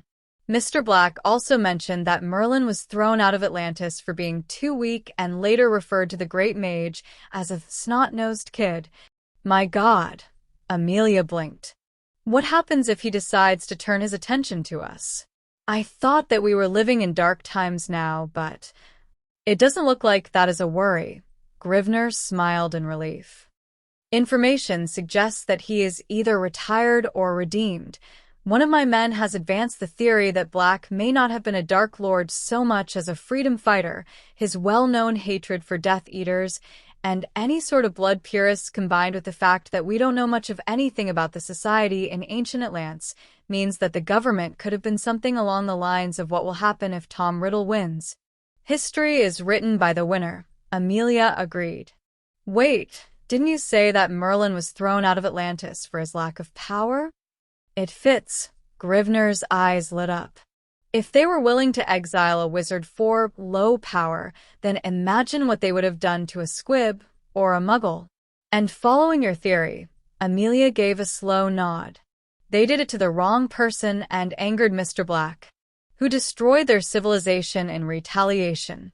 Grimoire's eyes widened.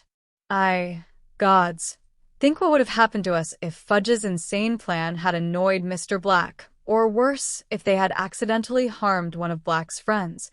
Amelia froze. I don't think we'd be having this conversation if they had made a mistake like that.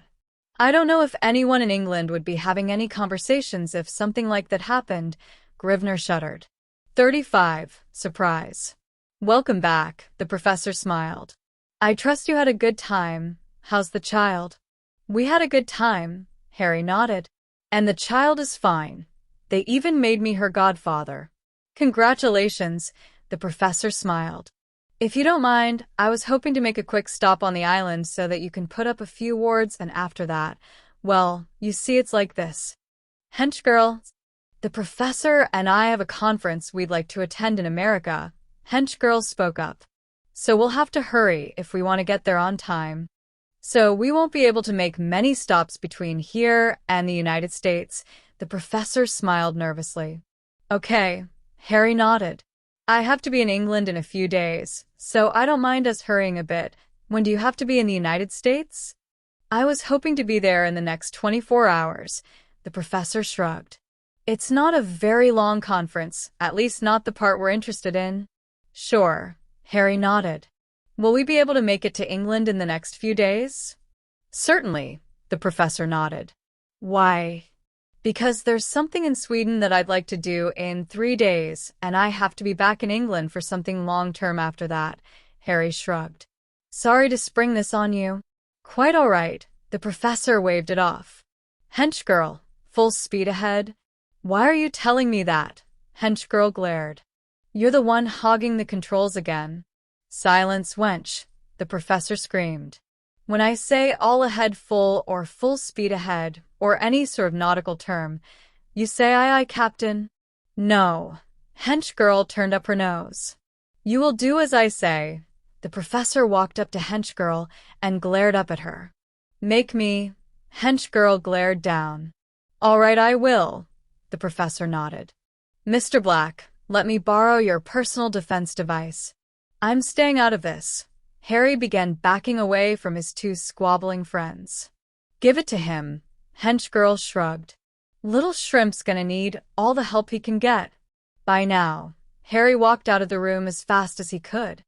Hench girl walked over to the door and stuck her head out. He's gone. Excellent, the professor nodded. Now it's time to discuss that thing that we do not wish him to know that we are discussing, because it would ruin the surprise. He's not here, Hench girl blinked. So you don't have to be evasive. Oh, the professor blinked. Right. The odd couple asked me to come down here and tell you that we've arrived on the island. The doctor stuck her head through Harry's doorway. Thanks, Harry yawned. I'll be right out. Been busy. The doctor glanced around the small cabin, paying particular attention to the piles of books and scrolls. Yeah, Harry nodded. I've been researching every ward I could find. Some of the Egyptian ones are really nasty. Gonna put them up? The doctor raised her eyebrow. I'm thinking about it. Harry nodded. Depends on if I can find a way to make all the wards work together. Good luck then, the doctor shrugged. This wasn't really her area of expertise. Thanks. Harry put on his jacket. Let's go. Right behind you, the doctor smirked. Harry walked out of his room and into the professor. I see that the doctor told you that we've arrived. Yes, Harry nodded. I've also been doing some research on wards. I think I've figured out a way to get all of these to work together. Let me see that, please. The professor held out his hand. Yes, it looks like you've been able to work everything out. Will it work with the wards that you've been developing? Harry blinked. Or the wards that the architect is, or has put up? They should work. The professor squinted at Harry's notes. Give me a minute. All right. Harry watched as the professor made several additional notes. Hench girl, take a look at this. The professor bellowed. Not so loud. Hench girl glared. I'm standing right here. Take a look at this. The professor handed Hench girl the notes. Tell me what you think. They should work. Hench girl gave a slow nod. I'd like to get the architect's opinion before we start everything, though. I'd appreciate that. Harry nodded. I'm always happy to get a second, third, or even 15th opinion. Do you mind if I add a few of my family's wards? The doctor cut in. I'm also going to want to add a few things to the hospital. Consult with the architect, the professor suggested. He's the expert with wards. You might also want to look over his hospital designs. Thanks, the doctor nodded. I'll do that. This way, the professor gestured. The architect put in a dock for the Zeppelin so we won't be porting down. Cool, Harry shrugged. The group walked towards the nose of the Zeppelin and emerged on a large raised stone platform. Glad you could make it, the architect smiled. We've just finished the foundation, and we're ready to lay the cornerstone. Great, Harry nodded. I assume we're going to tie the wards to the cornerstone? Yes, the architect nodded. The first few layers, anyway. There are several fingers of rock jutting out of the ocean around the island. My current plan is to erect several towers on these fingers of rock to extend the reach of the wards and to put in a few more layers. Sounds good, Harry nodded. Could you take a look at these notes? I think we've managed to get all these wards to work together, but I'd still appreciate your opinion. Let me look at that, the architect nodded. Do you mind if I make a few changes? Please, Harry nodded. All of these will work with the goblin wards that I'm planning to erect. The architect made a few notes. But I think you can tighten them up if you make these changes. It also closes a small gap you left here. I see, Harry nodded. Thanks. When do we start? To make things as effective as possible, you're going to have to start casting the second the stone falls into its final position, and you won't be able to stop until all these wards are placed. I'm not sure I have that much energy, Harry admitted with a frown. I'll do my best, but... We've already taken care of that, the doctor smiled. Over the past 2 weeks, Hench Girl and I have been brewing a few potions to take care of that little problem. The minus side of that is that you won't be able to cast more than the most basic spells for about a day after the casting. That's fine. Harry took a breath. Show us the way. I'll give you the tour, the architect smiled. To start with, this is not the Zeppelin's permanent berth. We've incorporated a dock in the main building's final design. Excellent, the professor nodded. This way, the architect led the group down a narrow path. To our left is some temporary housing for the workers and for the people you've sent us. What people? Harry raised an eyebrow. Several Yukiana, the architect smiled. They're a godsend. Without them, we wouldn't have had a chance to get so far along. They've managed to keep the worst storms away. With them around, there is no chance that we'll miss a day because of the weather. I'm glad they're working out, Harry nodded. So they're happy here? Oh yes, the architect nodded. Tremendously happy. Good, Harry smiled. I'm glad. And here we come to the building site, the architect smiled. Wow. Harry stared down at the large pit. Why did you dig so deep? I wanted to put in a few underground levels, the architect replied proudly. And I guess I got carried away. Eventually I hope to have tunnels and vaults under every square inch of this island. It's enough to keep me busy for years. Great, Harry shrugged. Where's the cornerstones? That's it right behind you. The architect's grin nearly split his face. That is the cornerstone. Harry's eyes widened as he took in the 50-ton rectangular rock. It's bigger than the house I grew up in. Megalithic construction is the only way to go, the architect smirked. When it's finished, you won't be able to fit a razor blade through the seams. It is more difficult than normal methods, but it will last forever, and it's much stronger. How are you going to get it in place? Harry couldn't believe it was possible to build anything with things that big. It's already been heavily enchanted to allow me to do this myself, the architect smiled. It took 3 teams of goblins 2 weeks to get it right. Construction will speed up after this when I bring in the machinery and allow the construction teams to do their jobs. Why didn't you have them help you with this? Harry couldn't tear his eyes away from the giant stone. It's traditional for the builder to set the first stone, the architect shrugged. Who knows if that tradition is there for a reason, better safe than sorry. And it gives you a bit of the glory right off, Harry smiled. Okay, let's do this. All right, the architect began chanting under his breath in an unrecognizable language. It's moving, Henchgirl cried out. A line of sweat made its way down the architect's forehead as the massive stone took flight. Be ready. I can't hold this up much longer. I'm ready. Harry drew his wand. Harry began casting the second the giant stone made contact with the ground. For hours he kept up the pace, allowing himself only enough time to down one of the doctor's potions every time his reserves began to get too low. Rivers of sweat poured down Harry's face and neck as he cast words that hadn't been used in generations in dead languages that hadn't touched a human tongue in just as long. He's starting to tire, the doctor cried out. Watch him. He's almost done. The professor checked the notes. Just one more layer to add. Clap tu verrata. Harry's voice was hoarse as the last ward snapped into place. I'm done. How do they look? Magnificent. The architect smiled. Alone they would withstand an assault more powerful than had been seen on this world. When we finish adding the goblin charms, they'll be impenetrable. Try not to let anyone hear that. Harry felt faint. Unsinkable ships tend to come to a bad end. As you say, the architect nodded. I'm afraid that we haven't been entirely honest with you when we told you that we brought you here to complete the wards. Oh. Harry raised an eyebrow. Yes, the architect nodded. We had another, more sinister reason to bring you here today. It was all Henchgirl's idea. The professor smirked evilly. Happy birthday, Henchgirl screamed. What? Harry blinked. Happy birthday, Henchgirl repeated herself. Oyuki will be here with the cake in a few minutes. I hate to say it. Harry gave a sheepish smile. But my birthday was about a month ago.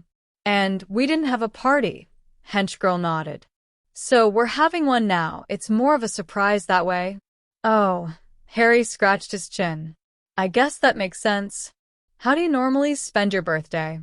Henchgirl was bouncing with excitement. Well, Harry sighed. I usually spend it alone. In the past few years I've had a few letters. You've never had a party? Henchgirl's lips started to quiver. I've had a party. Harry smiled. It was great. Just once. Henchgirl's eyes started watering. I had 2, sort of. Harry frowned. Does it count as a party if there's only one other person that doesn't hate your guts? Oh, and there was some cake too. You're having a party every year from now on. Henchgirl's hands balled up into fists and she thrust them in her pockets. Here with us, okay? Okay. Harry nodded. I got the cake, Oyuki smiled. I'll transfigure some chairs and a table, the professor volunteered. I'll. Harry blanched at Henchgirl's glare.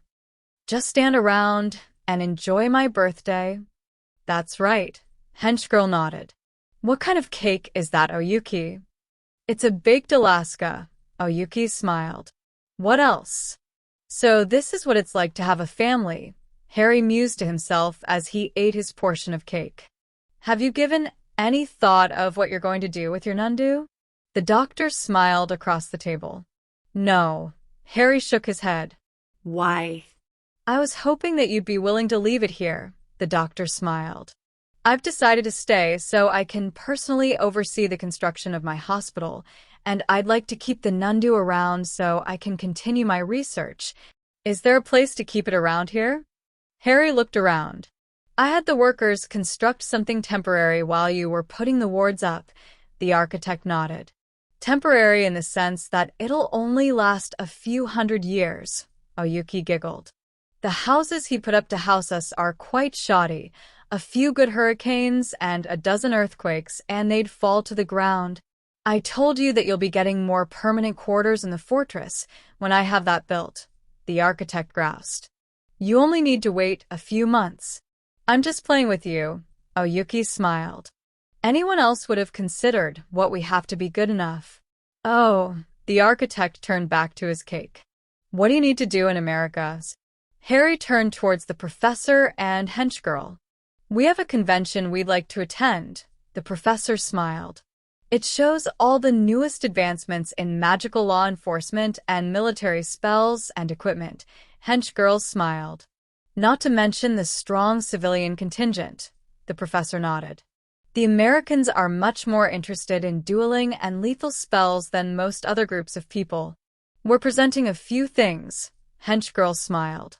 Would you mind speaking a few words of introduction before we present? The professor smiled hopefully. Sure, Harry shrugged. If you think it would help.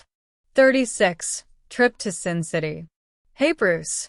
A man walked into the office of the head of Australian law enforcement. Got some news for you. What is it, Bruce? The chief raised an eyebrow. Turns out that Mr. Black was here. Bruce scratched his chin.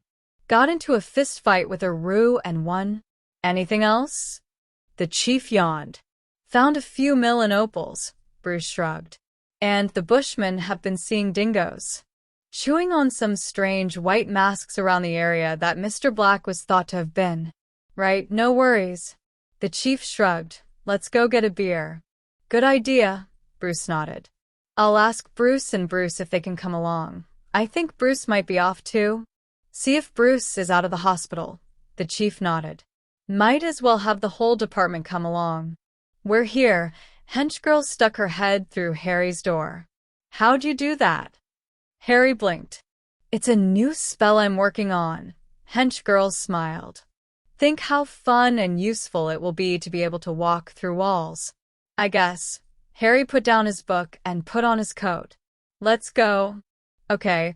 Henchgirl pulled her head out of the door to allow Harry to exit his room. What's all this? Harry walked out of his room and into a pile of luggage. We're showing a lot of things at the convention, Henchgirl smiled. Cool. Harry nodded. Sounds interesting. You've already seen it all. Henchgirl grinned. Do you need my help to carry it all? Harry looked around. No need. Henchgirl shook her head. We're testing out a new delivery system so we don't have to carry any of this down, and we hope to sell most of it so we don't have to carry it back up. Well, the professor was getting a bit annoyed at being ignored. Let's all get down then. Don't we need to leave someone behind to raise and lower the wards? Harry smiled. We fixed that. Henchgirl smiled. Now your cell sends up an encrypted signal that trips the wards and allows us to pass. Cool, Harry shrugged. Let's go. The three friends appeared in the lobby of a casino in front of a large bank of slot machines. Hold on a sec, Harry smiled. I want to try this. You do know that the odds of winning are slim to nil? The professor smiled. Yup, Harry gave a cheerful nod. Okay then, the professor shrugged. Harry walked up to one of the machines and slipped a coin into the slot. The machine clicked word and blinked, and then sirens went off and lights began blinking. Congratulations, sir. One of the casino employees walked up. You've just won our motorcycle in our motorcycle slot madness. That's nice. Harry smiled. Is it okay if I try this again? Whatever you like, sir, the man nodded. Harry placed another coin in the slot and pulled the handle. The machine lit up and sirens began sounding again. What the hell? Harry's eyes narrowed. Congratulations again, sir. The casino employee smiled. I've never seen a person make 2 big wins in a row on the slots. It was supposed to go click-whir and take my money, Harry frowned. That's the experience I wanted. Why the hell won't it do that? Just lucky, I guess.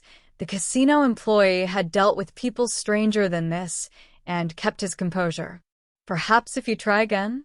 One more time. Harry nodded, placing another coin in the machine and pulling the arm. Finally, Harry smiled. I thought it would take forever to lose. Yes, sir. The employee nodded. What would you like me to do with your winnings? Can we play with the motorcycles? Hench girl perked up. I've got some ideas to improve it. Sure, whatever, Harry shrugged. I'm gonna want to ride it later, though. Make sure it can fly. Okay, Hench girl nodded. And the money? The employee asked quickly. Harry sighed. The professor can give you the number of my bank account. Still don't know how he got it, but he'll give it to you. Right.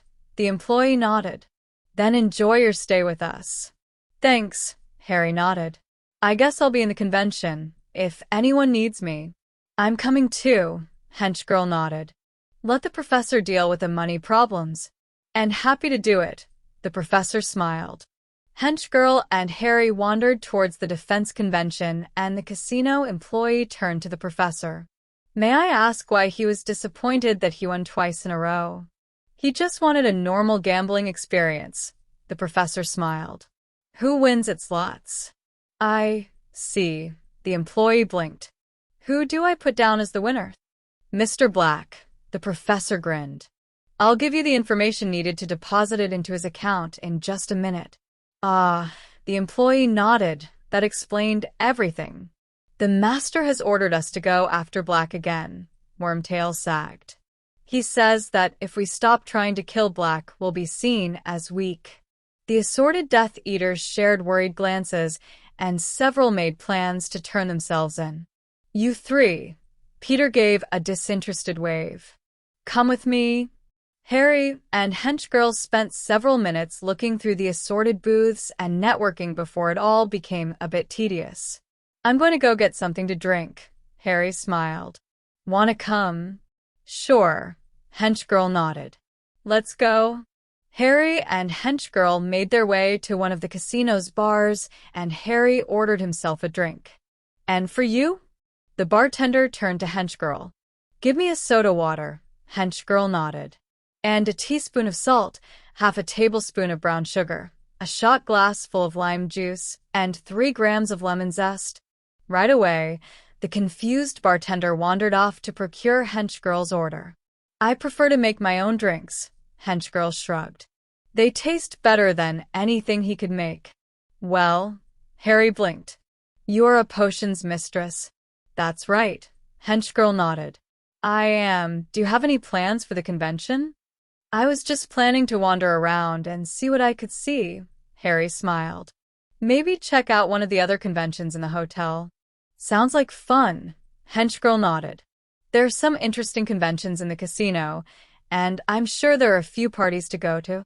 Here you are. The bartender brought over a large tray covered in Hench girl's orders. And it's on the house if you'll allow me to watch you make whatever it is you're going to make. Okay, Hench girl nodded. But don't steal my recipe.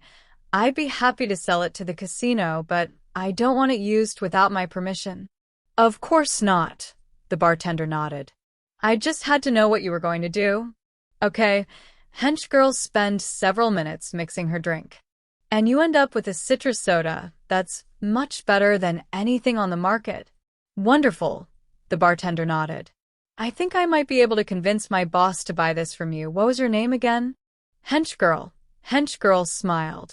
I definitely think I can convince my boss to buy this then. The bartender's smile widened. The marketing aspect alone is astronomical. Okay, Henchgirl smiled. Do you want a sip, Mr. Black? Sure. Harry shrugged.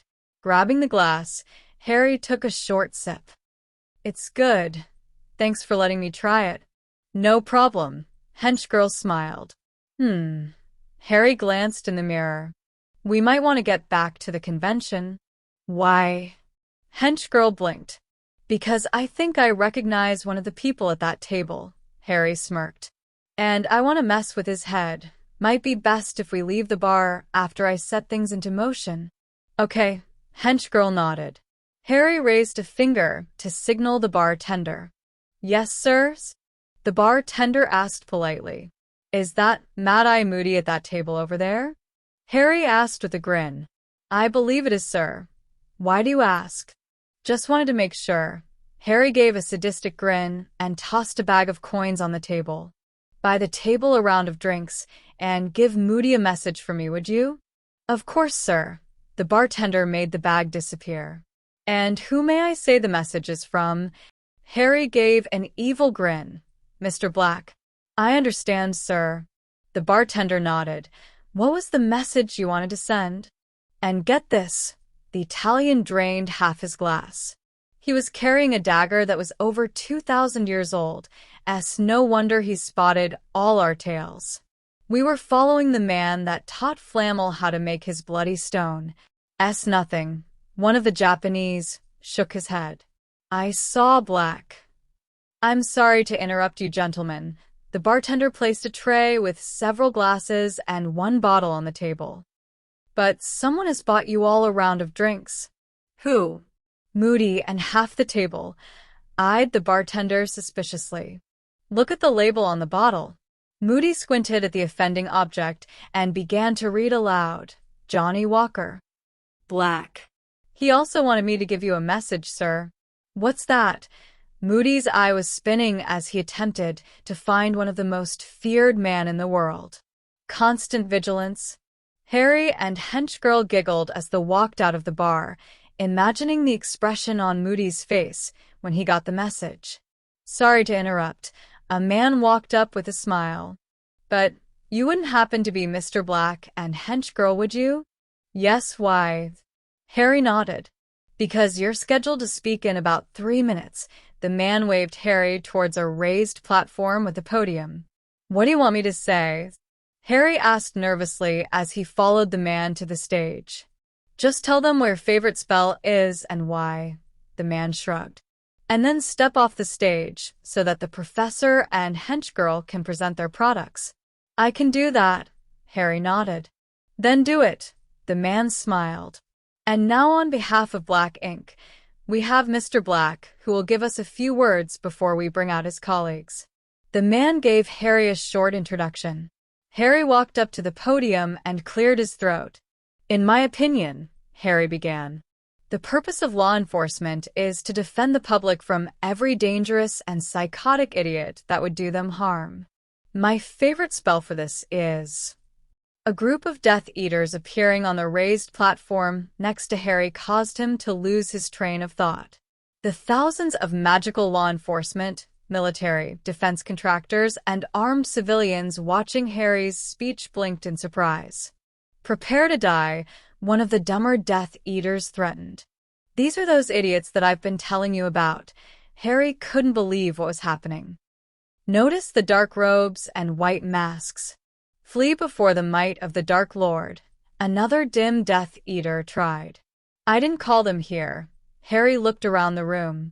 Is this anyone else's demonstration?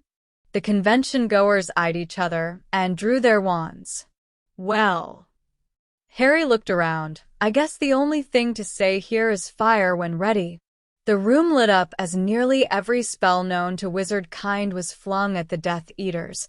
Their hastily erected shields might as well have been made out of tissue paper for all the good they did. The Death Eaters all expired within the first minute of what would end up being 20 minutes of constant spells. Well. Harry's eyes focused on a small rat limping off the stage. Wormtail. In a flash, Harry's scythe was in his hand. Peter screamed as his death loomed closer and closer. At the last minute, Peter managed to activate his port key and escape. Damn, Harry sighed. He's always getting away from me. Sorry about that, folks.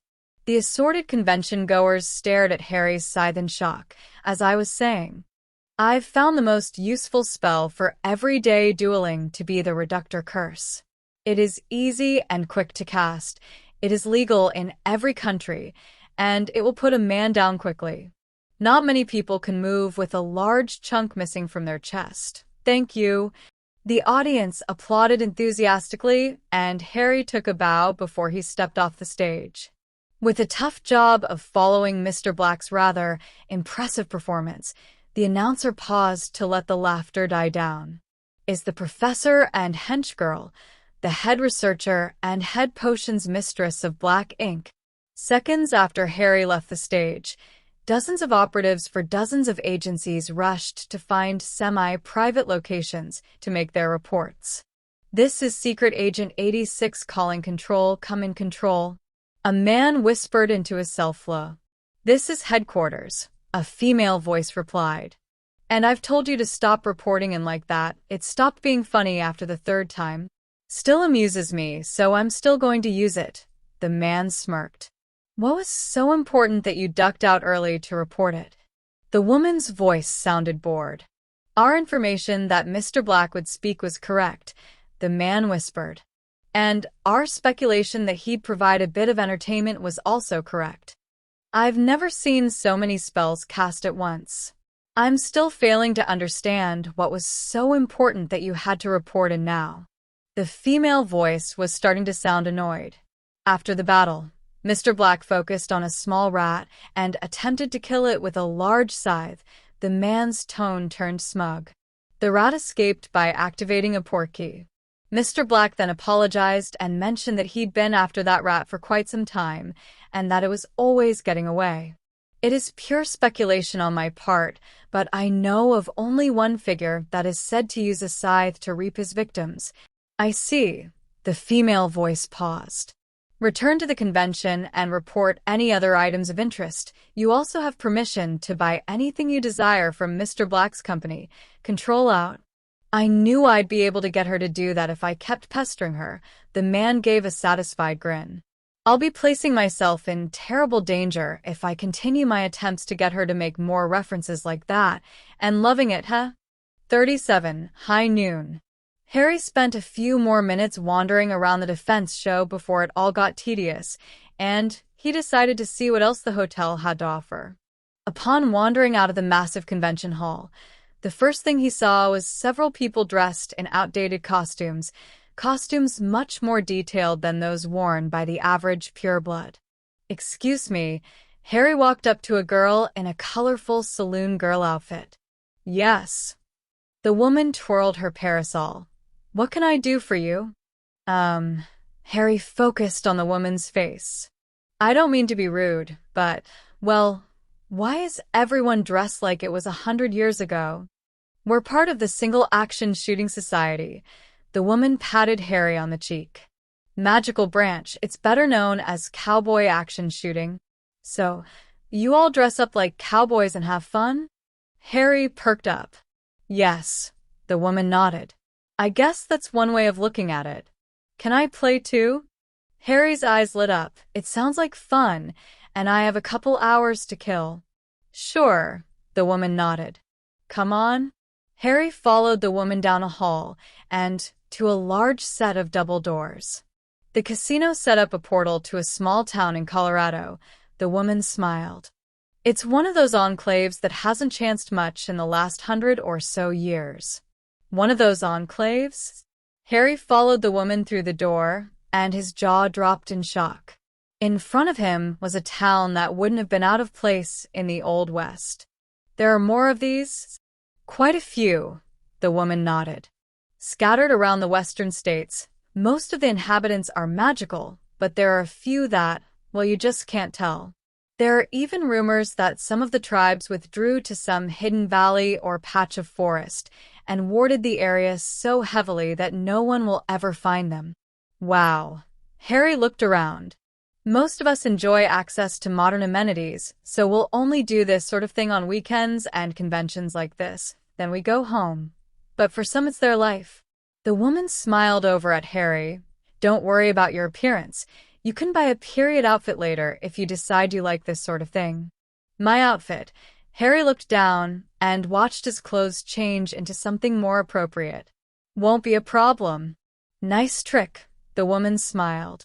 Now all you need is a hat. There are plenty of vendors around if you want something. Thanks, Harry smiled.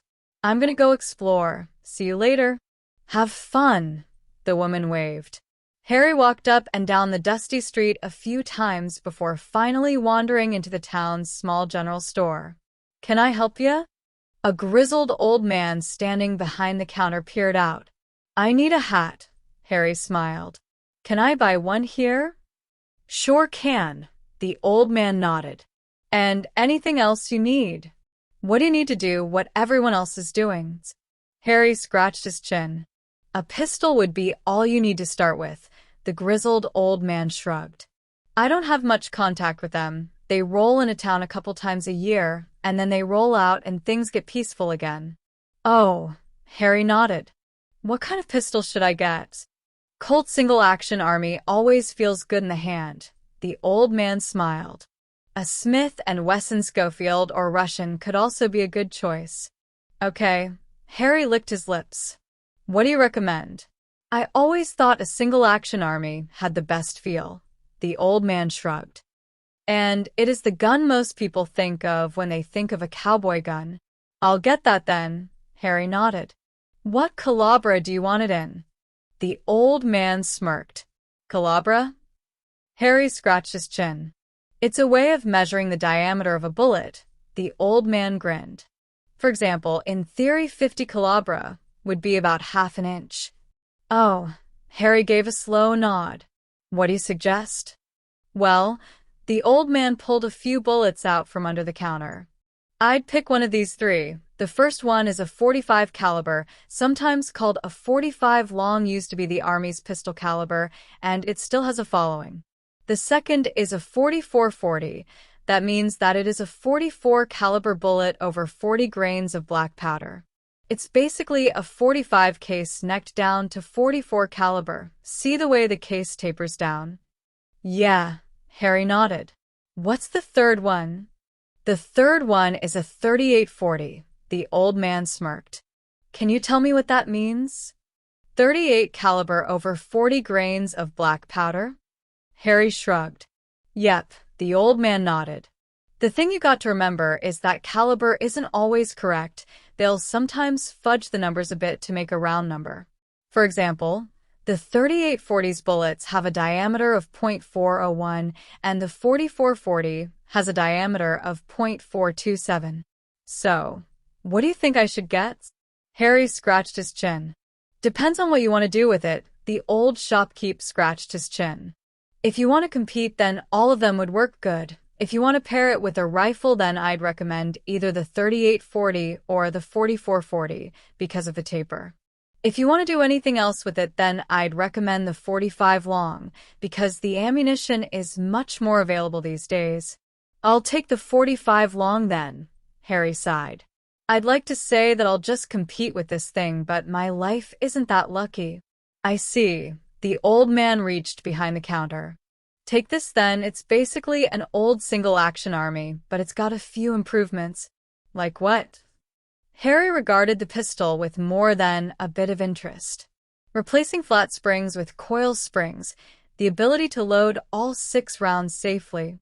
The old man shrugged. That sort of thing? Okay. Harry nodded. Do I need anything else? A holster, the man nodded. And a belt. I'd recommend a 3-person's on a good belt. And I suppose you. Harry had played this game 1,000 times. Just happened to have one. The old man nodded. And a few others designs if you want one of them. I don't know enough to have an opinion, Harry shrugged. Could you show me how to shoot? I can, the old shopkeep nodded. I'd recommend that you hand this off to a good gunsmith before you use it, though. Why? Harry blinked. Isn't it ready to go now? It is, the old man nodded. And I'm sure it'll do good. Doesn't hurt to have a gunsmith look it over. Something you should always do before you shoot a used gun. Okay, Harry yawned. Do you know a good gunsmith?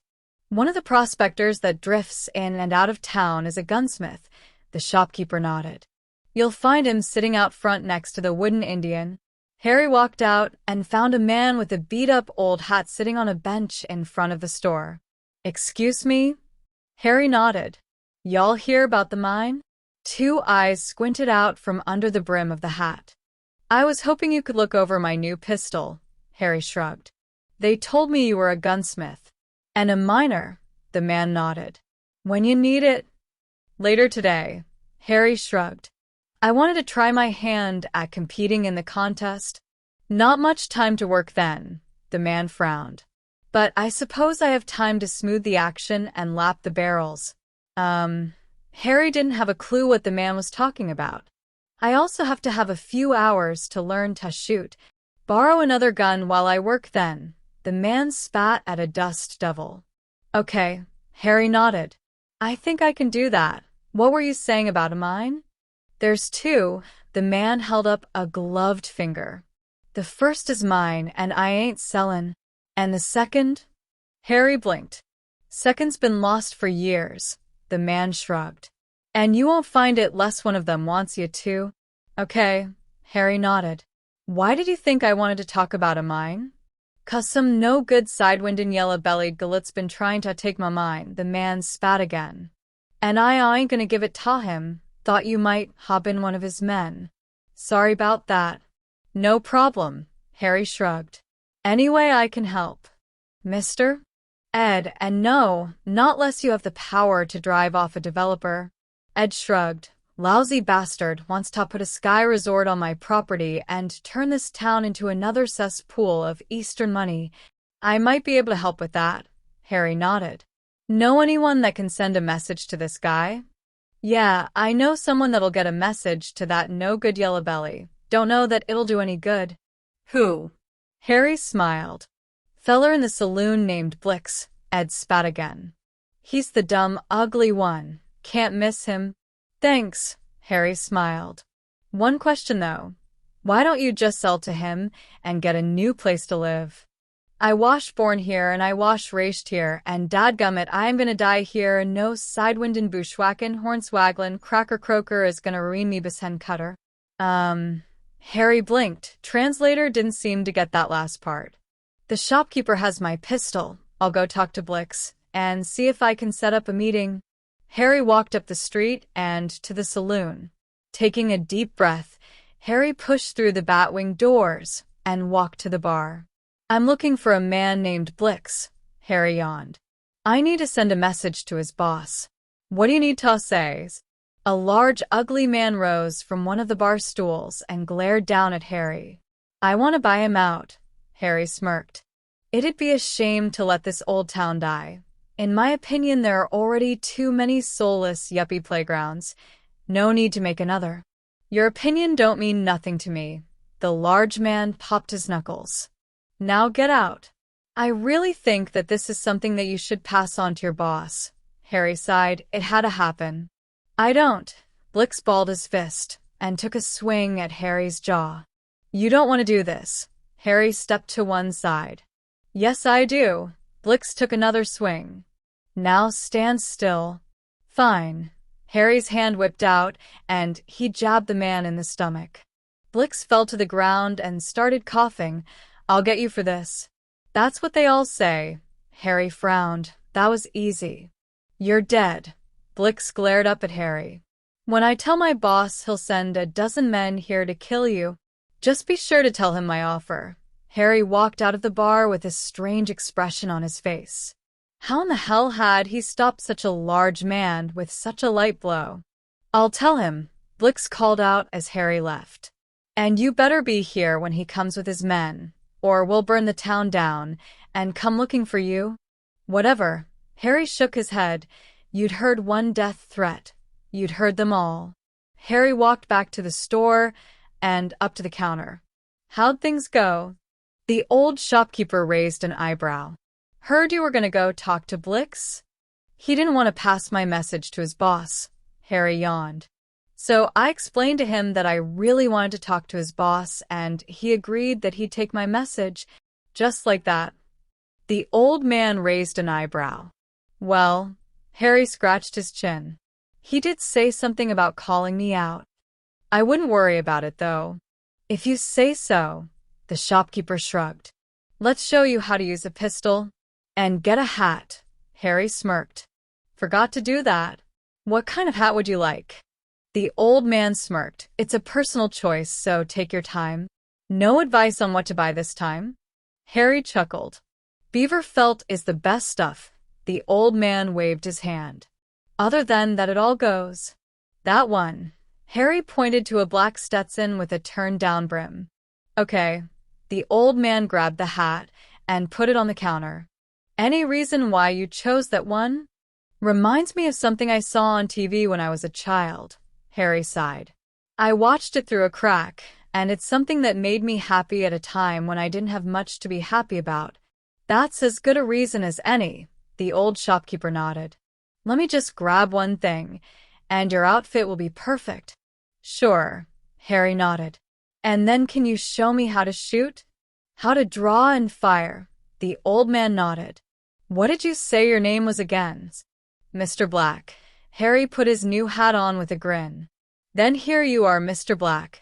The old man slid a stack of business cards across the counter. Put these in your pocket and meet me out back. One question before I go. Harry smiled. When Ed got going, I had trouble understanding him. Yep, the old man nodded. When Ed gets going, he starts talking in Old West gibberish. You're lucky, not many people get a chance to hear it anymore. Hey, boss. Blix took off his hat and walked into the boss's office. Stranger in town causing trouble. What kind of trouble? The boss's eyes narrowed. And why can't you handle it? I tried, boss. Blix began to sweat. But he was too fast for me. He said he wanted you out. Said he was willing to pay a fair price. What did you tell him? The boss frowned. I told him not to run. Blix smiled. And that we'd be there later to settle things. Good. The boss smirked. Round up the men. We wouldn't want to keep the stranger waiting now, would we? No, boss. Blix gave an evil smile. How am I doing? Harry smiled. He'd been practicing for the last few hours. Not bad. The old man allowed. I haven't seen many people with faster reflexes. Seen quite a few with better accuracy. I'm hitting the targets, Harry protested. Let me tell you a story. The old man made himself comfortable. Then you can get your gun from Ed and get to the competition. All right, Harry nodded. There was an archery competition in England a few hundred years ago. The old man began. The target was a fish, and at the end of it, 3 archers hit the target. The king looked out and had to decide which man won. Finally, he called the archers up to his booth. The king asked the first archer what he had been aiming at, and the man replied that he'd been shooting at the fish. The king asked the second man the same question, and the man replied that he'd been shooting at the fish's head. Finally, the king asked the third man, who replied that he had been shooting at the fish's eye. Who do you think won? Accuracy is important. Don't stop practicing. You can never be good enough. Thanks, Harry nodded. Here you are. The old miner walked up to hear the end of the story. I did what I could, and it'll shoot as straight as you need it to. Straighter. Harry smirked. Thanks. No problem. The miner nodded. Good luck with your contest. Thanks. Harry holstered his revolver and walked up the street to the competition. Harry walked a few blocks and came to a man sitting behind a registration desk. Come to enter the contest. The man smiled. Yes, Harry nodded. Okay, the man nodded. Local or SAS? I'm just passing through. Harry shrugged. Okay, the man made a few marks on the paper. Who are you? I'm just a guy on vacation, Harry sighed. Okay, the man gave a slow nod. You're all set. Harry walked past the sign and desk and to a large line. This the line for the contest? Yep. The man in front of him nodded. I'm Jody. You the guy that busted up Blix? Yep. Harry nodded. You know what it means to be called out, don't you? Jody frowned. Why don't you explain things to me? Harry cracked his neck. Well, Jody began. You walk out to the middle of the street and then you shoot at each other. Course, Blix and his crew probably try to cheat. Do I really have to stand in the middle of the street and draw while they try to shoot me from cover? Harry just didn't understand these people. That's what the code says. Jody nodded. Course, most of the old-timers LL respect you more if you ambush them with a shotgun, but that's just my opinion. Sounds good, Harry shrugged. Anything I'm supposed to do before this all happens? Go to the saloon and get yourself a drink, Jody nodded. It's tradition. Okay, Harry sighed. Why did his life have to get so complicated? And next we have... The announcer glanced down at his notes. A guy on vacation? He'd have to spice that up a bit. The lone stranger. Harry walked up to the line to sound of the crowd's cheers, and he waved at the audience before taking his place on the line. How'd he do? The old man shot a stream of tobacco juice out his lips. Not so bad, Jody smiled. Not so good, but one does have to take into account that he's new to all this. New hell. The old man gave a rasping laugh. I remember a figure in black buying supplies for my father's store.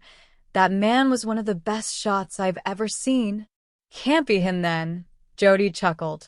Like we said, he did fairly well for someone who's new at this and not too bad for someone that's been doing this for a while. Just out of practice, I'd bet. The old man gave a frightening smile as he pulled something out of his pocket. And I imagine that using lead would throw him off a bit too. What are you saying?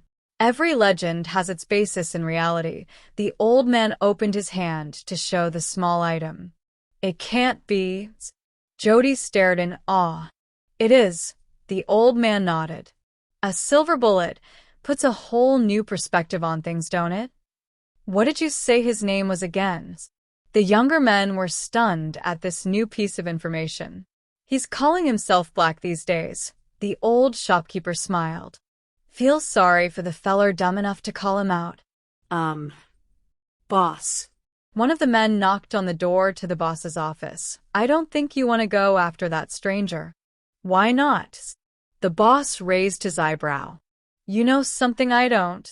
I was in town, and I found out who he really is.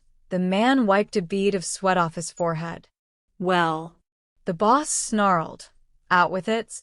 Mr. Black, the man's voice broke. You've called out Mr. Black. I'm sorry, boss, but I'll quit if you tell me to go after him. I've heard what he does to men that go after him.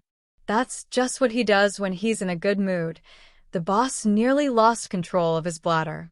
I've heard what he does when he's in a bad mood. So, what do you want us to do, boss? The man licked his lips. Tell the men that we're packing up, the boss smiled. And that I'll give them their severance pay when I get back. Yes, boss, the man agreed nervously. Harry was sitting at the bar in the saloon when the boss found him. Excuse me? The sinister-looking man smiled nervously. You wouldn't happen to be Mr. Black, would you? I am, Harry nodded. Why? Well, the boss nearly wet himself again. I've heard that you had a little tussle with one of my men. He goes by the name of Blix? Yeah, Harry nodded. He said something about calling me out? I'm sure that was all a misunderstanding. The boss's hands were shaking. I also heard that you were interested in buying me out? Yeah, Harry nodded. Well, the boss put a few papers on the bar. Here are the deeds to all the land that I've acquired in this area if you want to purchase them. Sure, Harry smiled. How much do you want? The boss began to shake. Here, Harry put a few gold eagles on the bar next to the deeds. Is this enough, or do you need more? That's plenty, the boss squeaked. Great, Harry nodded. I knew that once you got my message, you'd be willing to come down here and talk things out. After all, you're a business man, not a robber baron.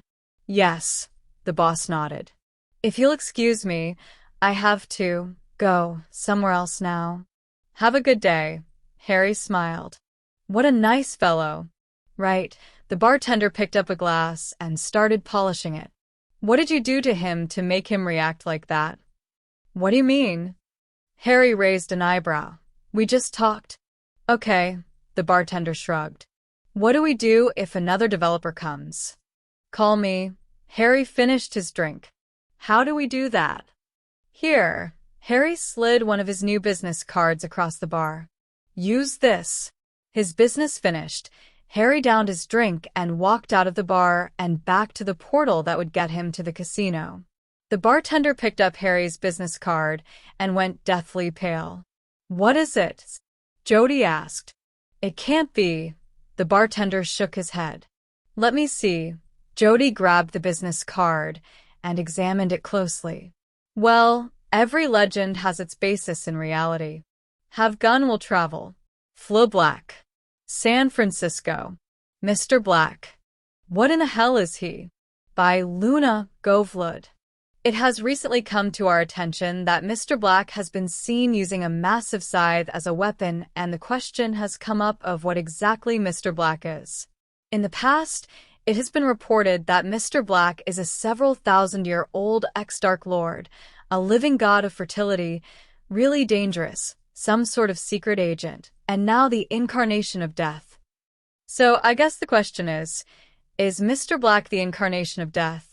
Or did some past scribe witness Mr. Black using his scythe in battle and use him as the basis of the figure we now think of when we think of death? The evidence seems to show that Mr. Black is all of these things and more. 38. ACME Inc.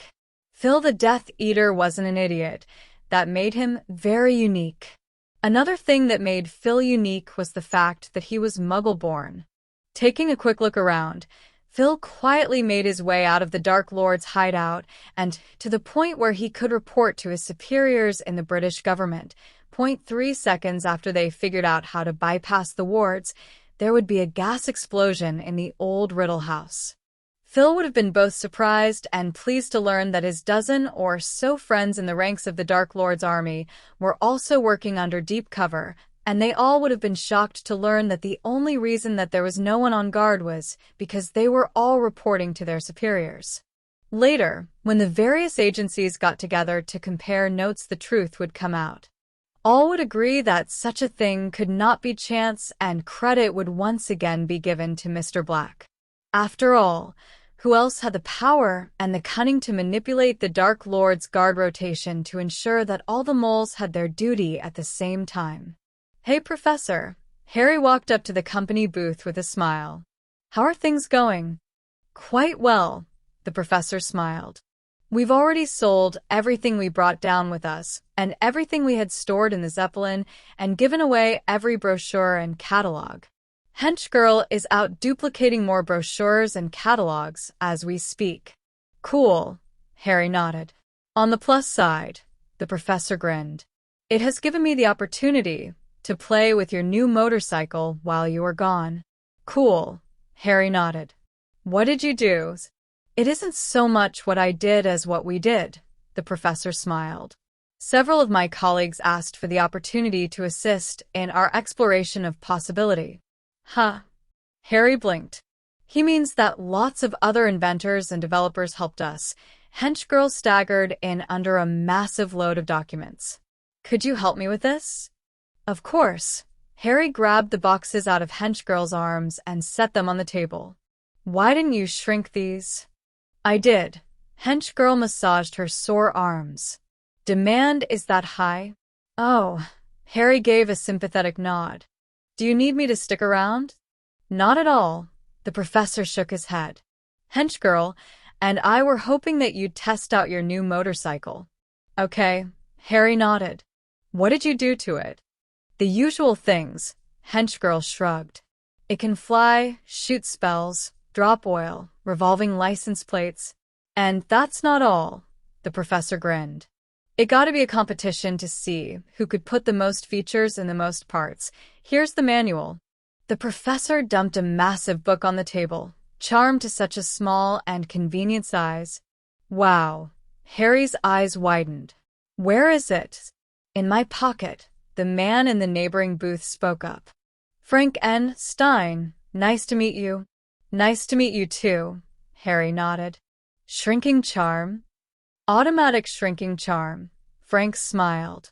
Based on we'll put in the team over at Scaled Compost. Cool, Harry nodded. We put in a puka. Frank pulled a small figure of a horse out of his pocket. A what? Harry blinked. A puka, Frank repeated himself. A ghost horse. Used to be that they'd escape after seeing water, so people didn't bother much with them. So you've solved that problem? Harry raised an eyebrow. Years ago, Frank nodded. The solution was to bind them to something solid. Like what? Harry was getting into the conversation. In the old days, we'd use stone or bronze statues. Frank laughed. I'll bet that the Muggles would be shocked if they knew how many statues would jump up and run off if given the right command word. So there are puka trapped around the world in statues, Harry nodded. No, Frank shook his head. Think of the statue as a leash? Something to call the animal to one location. They aren't trapped in it so much as tied to it. Ah, Harry nodded. What do they use now? Now they aren't used so much anymore, he shrugged. What with brooms becoming cheaper and more popular, and the horse no longer being used as a means of transportation. So, why are you using it here? Harry asked with a frown. Well, the smith frowned. For one thing, coupling your motorcycle with a ghost horse will ensure that you never need to fill the tank, and for another, well, a motorcycle is nice, but it can't think for itself. I guess that makes sense, Harry nodded. Glad you approve. Frank handed Harry the tiny horse figurine. Just take it outside, and will it to turn into a motorcycle. Thanks. Harry pocketed the tiny statue. And if you're back in a few hours, Frank's grin widened. I've been asked to inform you that you're all invited to a party that one of the companies is having in the penthouse. It's a formal thing, but it'll have free food. I'll be there. Harry nodded. Thanks. Have a good day then. Frank grabbed a copy of every brochure on the black ink table and returned to his booth. I'm gonna go test this thing out. Harry smiled. I'll be back in a few. Have fun. Henchgirl waved. Harry began making his way out of the convention hall until a booth near one of the exits caught his attention. No ways. Harry froze in shock. I never thought that was real. In a flash, Harry was stumbling towards the booth with a giant grin on his face. Welcome to Acme Inc. The woman in the booth smiled. How may I help you? I didn't think you guys really existed. Harry's eyes shined. We didn't until recently, the woman smiled. A group of Muggle-born students decided that the world needed a company named Acme and set to work building it. Wow. Harry rubbed his hands together. What do you sell? Not much, the woman drooped. We've managed to create a couple charms, but we just don't have the resources to complete any of our larger projects. Why not? Harry blinked. We're mostly still students, the woman sighed. In fact, you might say that we're all still students. I'm supposed to be in detention right now. Oh, Harry scratched his chin. What charm did you design? The Acme Charm by Acme Incorporated. The girl grinned. Watch, Acme. Just as the incantation was spoken, a whistling sound pierced the air and a large shadow appeared to Harry's right. Glancing up, Harry's eyes bulged as he watched a large anvil plummet to the ground, landing with a horrific crash. What did I tell you about doing that? One of the convention organizers stormed over. It's okay. Harry waved it off. I asked her to do it. You asked her? The organizer growled. And just who are you? Mr. Black. Harry grinned. I'm here with Black Ink. Oh, the organizer nodded. Have a good day then, Mr. Black. I'll just be going somewhere else then. You do that. Harry agreed. Mr. Black, the girl squeaked. Yeah, Harry nodded. That's not a problem, is it? No, the girl shook her head. No problem. You said you had a problem with resources? Harry continued. Yes, the girl began to sweat. Bad enough she got caught ducking out of detention, but by Mr. Black. Here, Harry pulled out a business card and wrote a quick note on the back. Talk to my friend the professor over at the Black Ink booth. We might be able to work something out. Thank you, sir. The girl almost passed out. And be sure he buys a copy of all your spells. I've got to know that Acme spell, and I'm sure that you've got a few others that'll be good too. Yes, sir, the girl nodded. What's your name anyway? Harry paused. Why? The girl seemed to shrink. Because I'm curious, Harry smiled. And I'm hoping to do some business with your company. Judith P. Brooke, the girl shuddered. Thank you, sir. Then have a good day, Judith, Harry smiled.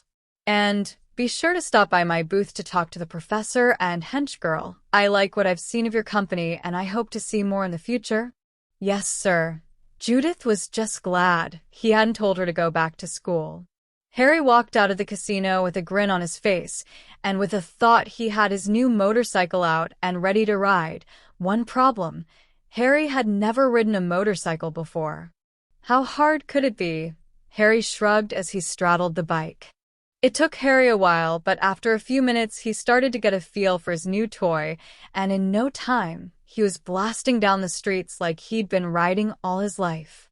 Turning down a side street, Harry noticed a parking lot filled with other motorcycles and decided to pull in to investigate. How come you smell like a wolf? One of the larger bikers walked up to Harry. You're not one of us, but you still smell like one of us? What? Harry took a few experimental sniffs. You're all werewolves, aren't you? Yeah, the biker nodded. I'm part wolf, Harry shrugged. And part a few other things. How's that possible? The biker narrowed his eyes. Don't ask me, Harry shrugged. I got no clue how everything works. Oh, the biker seemed to think about it. You in a club? What kind of clubs? Harry looked around. Bike club, the biker smiled. Us wolves are with the lunatics, and over there is a contingent from Hell's accountants. Oh, Harry shook his head. No club, it's just me. What's your name? The lunatic held out a hand. I'm Barry. Mr. Black. Harry shook the man's hand. And if you'll excuse me, I've got some things I'm supposed to be doing soon. It was nice to meet you. Nice to meet you too, the shocked biker replied automatically. The bikers watched as Harry took one last look around before pulling out of the parking lot. And they froze in shock as the form of Harry's motorcycle seemed to twist into that of a translucent stallion. I don't believe it. The biker looked down at the bottle in his hand, then returned his gaze to the retreating Mr. Black. On a pale horse he rides, on a pale steel horse he rides. They say that every time you get on your bike you ride with death, and this time we actually did. After talking to the professor and hench girl, Judith made her way back to school and looked through the window in the door of the room where she was supposed to be serving detention. Sir. One of the girls noticed Judith in the window and raised her hand. What is it, Brandy? The aged professor looked up over his book. I need to take Judith to the girls' room. Brandy bit her lower lip. And just why do you need to take hers? The old teacher raised an eyebrow. Feminine problem, sir. Brandy reddened. Oh, the man nodded. Move along then. I noticed that she hadn't been acting herself today. Thank you, sir. Brandy grabbed her friend's hand and dragged her into the hall. What is it? Brandy released Judith's hand and glared at the other Judith. We've still got 15 minutes before the polyjuice wears off. Yes, well, I'm sure my cat will be happy to get out of detention early, Judith smirked. I've got great news. Someone is willing to invest? Brandy perked up. Better, Judith grinned. Mr. Black is investing in us. He was really impressed by the Acme charm. Mr. Black. Brandy paled. Mister, I've killed more people in the last week than go to our school, Black. You don't have to yell, Judith frowned. And yes, that Mr. Black, he wasn't nearly as frightening as we've been led to believe. You cut school to talk to Mr. Black? Brandy couldn't wrap her mind around the concept. It was fine when you were doing it for the company, but to do it for this? We shouldn't even be at school, Judith frowned. Stupid parents. If we weren't here, then we'd have never learned enough non-magical things to be able to make things work, Brandy scowled. I like the idea of starting school early so that we can get a complete education as much as you do, Judith.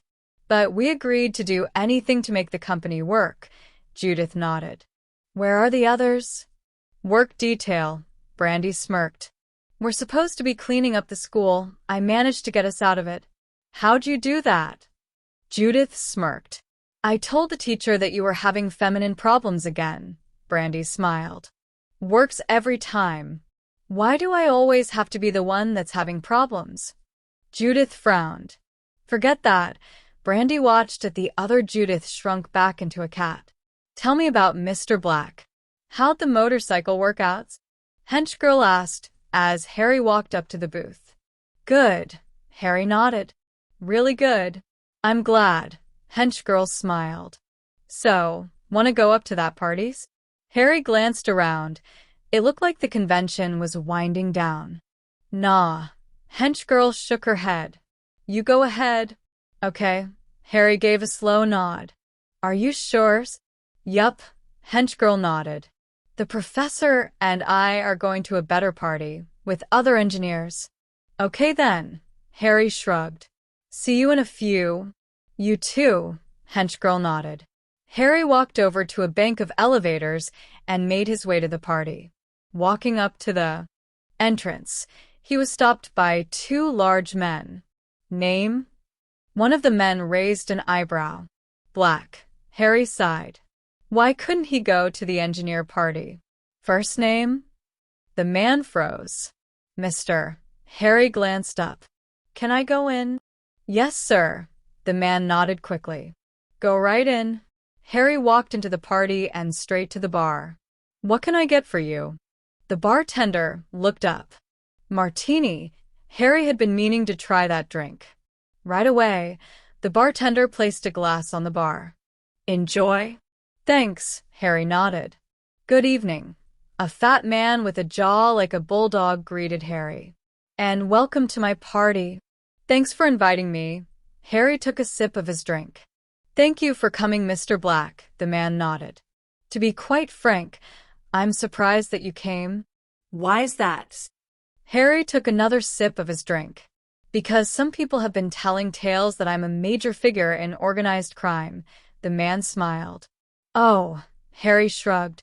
I hadn't heard that rumor. Yes, well, the man seemed a bit confused by Harry's reply. How are you liking the party so far? It's okay. Harry wished he was with his friends. It's good to get a chance to relax after the day I've had.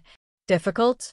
The man was eager to get any information about the mysterious Mr. Black. Just long. Harry took a gulp from his drink. And interesting. What are you drinking? The man frowned. Martini. Harry downed the rest of his drink and gagged on the olive. Damn, almost choked on that thing. I'll have to be more careful in the future. I'll take a martini myself. The man turned serious. You know, Mr. Black, there are a lot of dangers in this room. Oh. Harry was starting to tire of this conversation. Take the balcony. The man grinned. It would be a shame if someone were to fall of it. I guess. Harry motioned for another drink. And that's just the most obvious danger. The man's grin looked sinister. There are hundreds of other dangers. Like the olive in your martini, Harry supplied helpfully. I was drinking one of those earlier this evening, and as you saw, I almost choked on it. Man could choke to death if they weren't careful. I'll keep that in mind. The man nodded coldly. If you'll excuse me, Harry grinned. I'm going to go mingle. Goodbye, Mr. Black. The man's jaw clenched. Harry wandered away from the man and began wandering around the room. Hello, a woman walked up to Harry. Hi, Harry sighed. Here's another person that wanted to bother him. And who might you be? The woman gave a sultry smile. Black, Harry replied, deftly grabbing an appetizer off of one of the serving trays. What's your first name? The woman asked with growing dread. Harry turned to regard her. Mister? I see. The woman smiled. Now, if you'll excuse me, I must go greet some of the other guests. Goodbye, Harry nodded. Though outwardly calm, the woman was terrified. Abort now, and get everyone out of the area. Why? The voice of her controller asked. Everything is ready and everyone is in position. Including Mr. Black, the woman hissed. Explain. I just ran into him. He told me to leave. He said that? No. The woman forced herself to calm down. His exact words were, goodbye. I see. The voice paused. Get out of there as soon as you can. We don't want to annoy someone like him, and this operation has obviously been blown. See if you can find out how he found out about our operation. The woman resisted the urge to look back. And find out why he decided to butt in. I will, the voice promised. Now get out of there. Across the strip in another penthouse, another man that looked like the twin of the bulldog-faced man turned to one of his underlings. How's the party going? The twin of the bulldog-faced man smirked. Are friends the feds finding things to their liking? I've just got word that they left the party. The underling frowned. Did they find the deception? The bulldog-faced man frowned. No, sir. The underling shook his head. Mr. Black told them to leave. What? The bulldog-faced man frowned. Wise. It looks like they were annoying him, sir. The underling frowned. And he gave your double a message for you?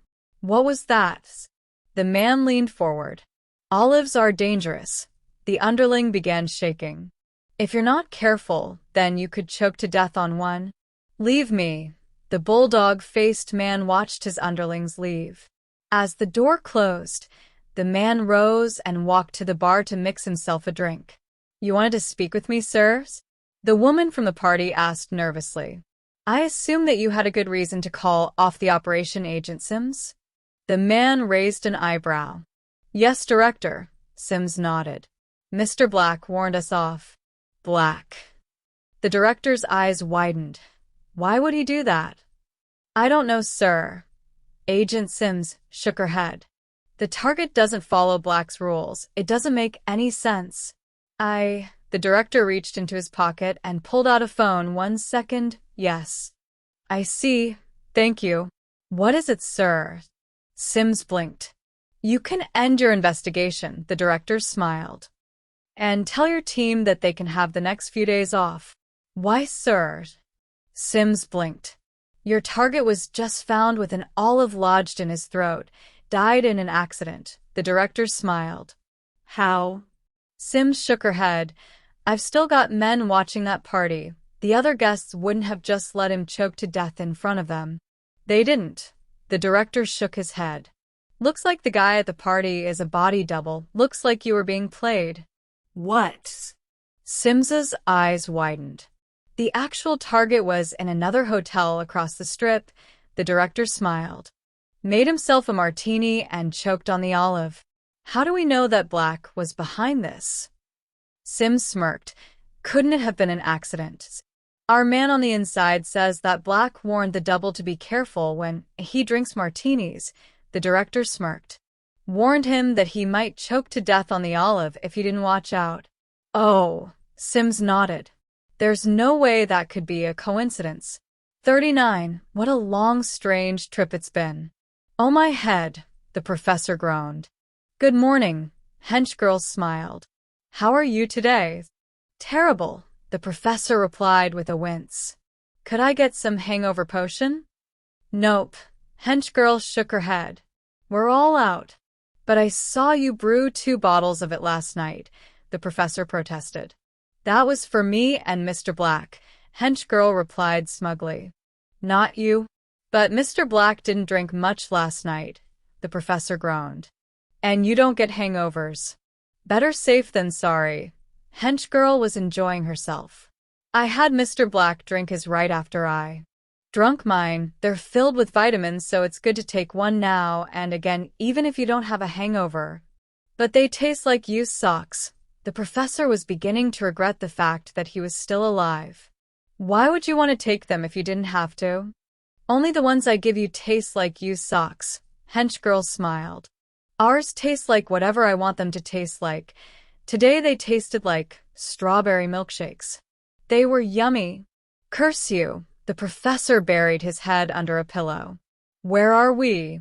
We're over Atlantis. Hench girl smiled. Mr. Black says that he's recovered the tome and is on his way back up. So the diving bell works then? The professor's voice showed some signs of life. Yup, Hench girl replied brightly. And did the oxygen scrubbers. He didn't even need to use the emergency potions. Good, the professor gagged. Set a course for England as soon as he gets back. I'm back. Harry stuck his head through the doorway. Not feeling too good? No, the professor groaned. Shoulda had one of those milkshakes that Hench girl made this morning. Harry grinned at the memory. They tasted great. Thanks again, Hench girl. You're welcome, Hench girl replied happily. Spiteful wench, the professor added his 2 cents. Did you find that book you were looking for? Yeah, Harry pulled the book out. And I took a look through it while I was decompressing. It isn't too impressive, but what can you expect considering the author? What is it? Hench girl took the book out of Harry's hands and began to examine it. A cookbook, Harry sighed. It might have something you can use though. I think I saw a couple potions. Thanks, Hench girl said with a nod. Did you see anything else while you were down? The city is well preserved considering what happened to it and how long it's been down there. Harry spoke slowly. I think that it's worth further exploration. Are there any magical archaeologists? Not that I know of. Hench girl shook her head. Then maybe I'll be the first, Harry mused. I kinda enjoyed looking through the old city, and I had a lot of fun in Egypt. You are good with languages, Hench girl added. I suppose. How long before we get to England? Within the hour, Hench girl sighed. One of the engines is at 30%, so it'll take longer than usual to cross the Atlantic. So, Harry checked his watch. About 8 Greenwich Mean Time? Sounds right. Hench girl did a few quick calculations in her head. I'm gonna catch a quick nap then, Harry said after a moment of thought. Call me if you need anything. Can I borrow your glasses? Hench girl asked hopefully. I still haven't perfected the translation charm yet. You'll get it, Harry yawned. Later. Bye. Hench girl returned to the control room and glanced at the interments for a second. Mr. Black to the bridge. What do you need? Harry walked in a few seconds later. There is a small surface craft that appears to be suffering some sort of problem, Hench girl replied quickly. We'll be directly above them in about 3 seconds. I'll port down to see if they need any help, Harry said. Shouldn't take but a minute or 2. Thanks. Hench girl favored Harry with a dazzling smile. I guess the only thing to say to that is, port me down. Harry reappeared on the wooden deck of what looked like an old wooden sailing ship. Taking a few moments to gain his bearing, Harry walked up the deck in search of the ship's master. Keep running, you scurvy seagull dropping. Harry found a strange man bent over the rail and cursing at the ocean. Hello. Harry spoke up to get the man's attention. Are you all right? Yes, the odd man rasped. Need any help? Harry asked with a smile. No, the man croaked. Thank you for asking. I'll be seeing you then, Harry continued in a firm voice. Hench girl, port me up. Harry stumbled when he reappeared on the bridge and looked around with a slightly confused expression on his face. We put an auxiliary port trans router on the bridge, Hench girl explained. Oh. I'll be getting some sleep if you need me, for anything. Harry paused before walking out of the room. And before I forget, I need something that will hide my scent. The werewolves knew that I'd been bitten when I talked to them last night. Okay, Hench girl nodded. Later. We have reached England. The professor's voice awoke Harry from a sound sleep. Drink this. It'll solve your little scent problem. Thanks. Harry rubbed his eyes. Feeling better? Yes, the professor nodded. Much better. Good. Harry glanced at the clock. Anything you want to do? I have a few things that I need to take care of this morning. The professor nodded. But my afternoon and evening is free. Great. Harry replied with enthusiasm. It's good to be back. I'm sure. The professor smirked. Why don't you port down now, and I shall join you later? That'll work. Harry gave a slow nod. Fill me if you need something. Will do. The professor nodded. Harry walked to the port-trans room and pulled out his Zippo. Port me down. How is business, twin o' mine? Fred greeted his brother with a smile.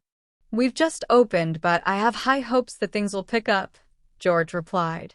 Any further speech was interrupted by the arrival of a strange man. What can we do for you? I need to talk to you too. The strange man blinked.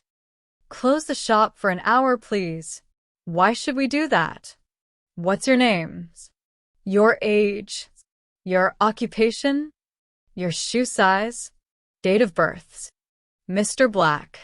Harry grinned. He'd missed these two. And I think you'll be interested in hearing what I have to say. Mr. Black. The professor's boss?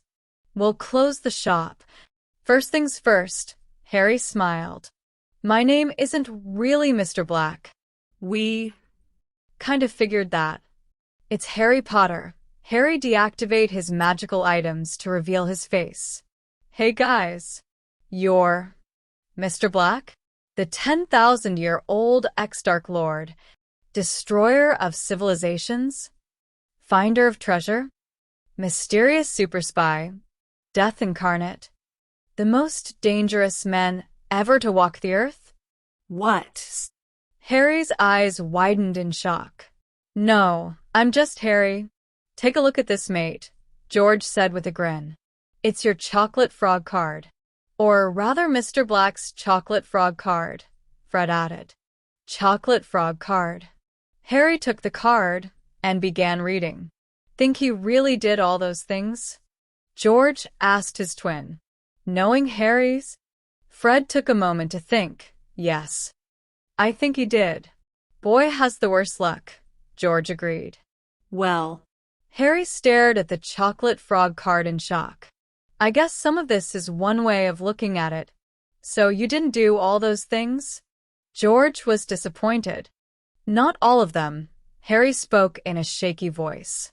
Some of the other things happen around me, and I just happen to be in the area. Do you know what this means, Harry? The twins looked at him with expressions of anticipation. No. You pranked the entire world. Bloody brilliant, Harry. Good job. So, anything new? Harry spoke slowly.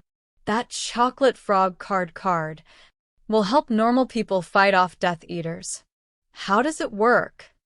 Harry took the card, an S.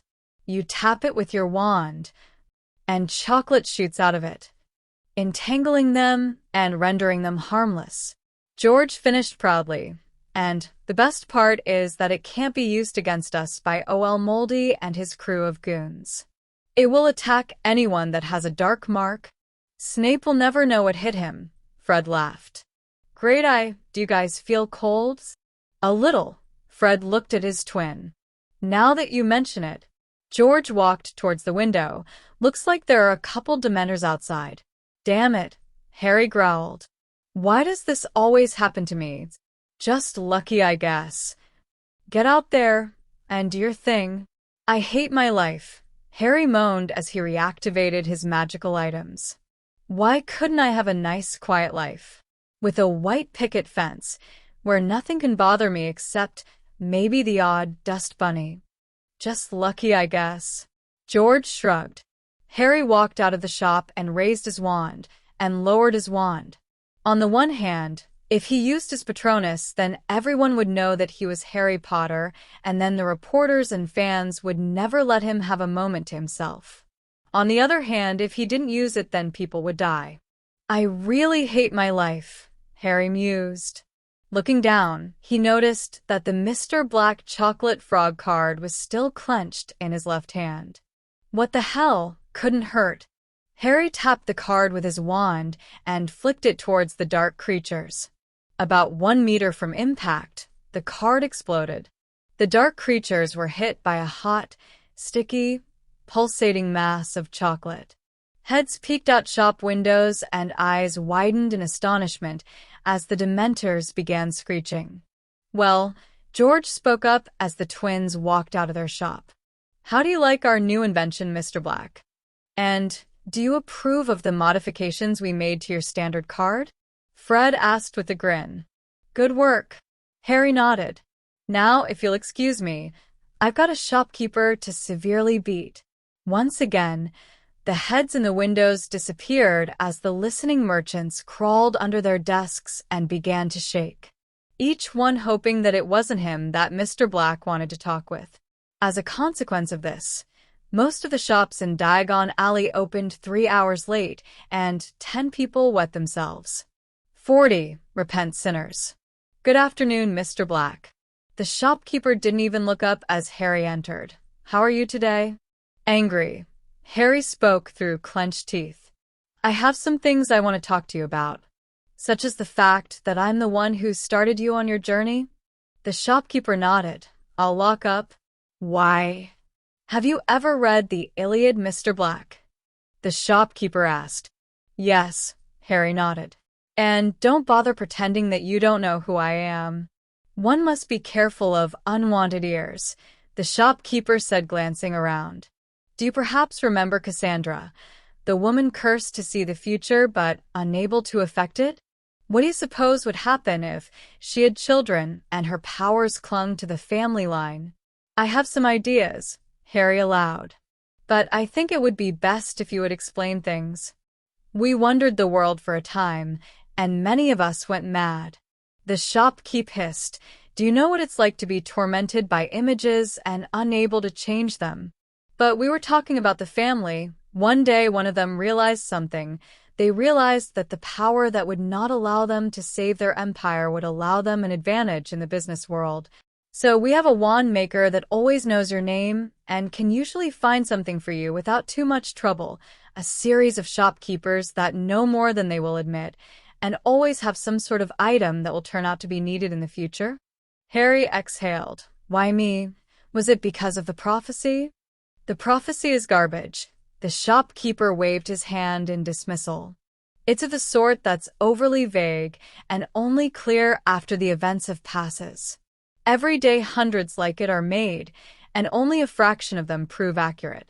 Divination, as taught by Hogwarts, provides one with vague possibilities at its best and complete and utter rubbish at its worst. So then why are you helping me? It may be rubbish, but as they say, a room full of monkeys armed with typewriters will eventually produce the works of Shakespeare. Dumbledore's precious prophecy gives a few vague notions that are at best half right. You are a man that has a great chance of defeating the current Dark Lord. You are not the only one that can do so. Something the wizarding world has yet to learn is that there is no destiny. We are not locked onto a path. The shopkeeper took a breath. We helped you because of the chance that you could defeat the Dark Lord, and because we saw the possibilities of your vacation. We provided you with information and equipment and let you blunder into trouble. I see, Harry continued in a tone of defeat. Perhaps you could tell me why I'm not as angry about all this as one might expect? Why should you be angry? The shopkeeper was puzzled. Most of us did everything we could to help you remain anonymous. I went so far as to give you a SCP field. That didn't work, Harry snorted. Sure, it kept people from recognizing the great Harry Potter, but it didn't do a thing to make my life less exciting. May I see it? The shopkeeper examined the item for a few moments. I find that it works better when you turn it on, at the moment you have it on the lowest setting. Next time, read the instruction manual. You're telling me that I got into all that trouble because I didn't bother reading the instruction manuals? Harry's voice was too calm. Yes, the shopkeeper nodded. It does go to explain how you could have gotten into all that trouble. I had an idea that it might happen, but for the life of me, I couldn't figure out how. So, you're saying that all my problems stemmed from the fact that I didn't read the instruction manual? Harry asked in a whisper. Yes, the shopkeep replied gleefully. Though how one person could get into so much trouble, maybe you angered a large group of people and they all cursed you as a child or something. Let's just put that aside. Harry's teeth were grinding together. If you wish, the shopkeeper agreed. What else do you want to know? How do I defeat Tom Riddles? Harry asked calmly. You run him down in a car, you engage in a duel to the death, you blow him up with a gas line. The shopkeeper replied sarcastically. One would think that a man of your experience would have more ideas than a simple shopkeep. The last time he died, he was able to return. Harry restrained his temper. How does one kill him for goods?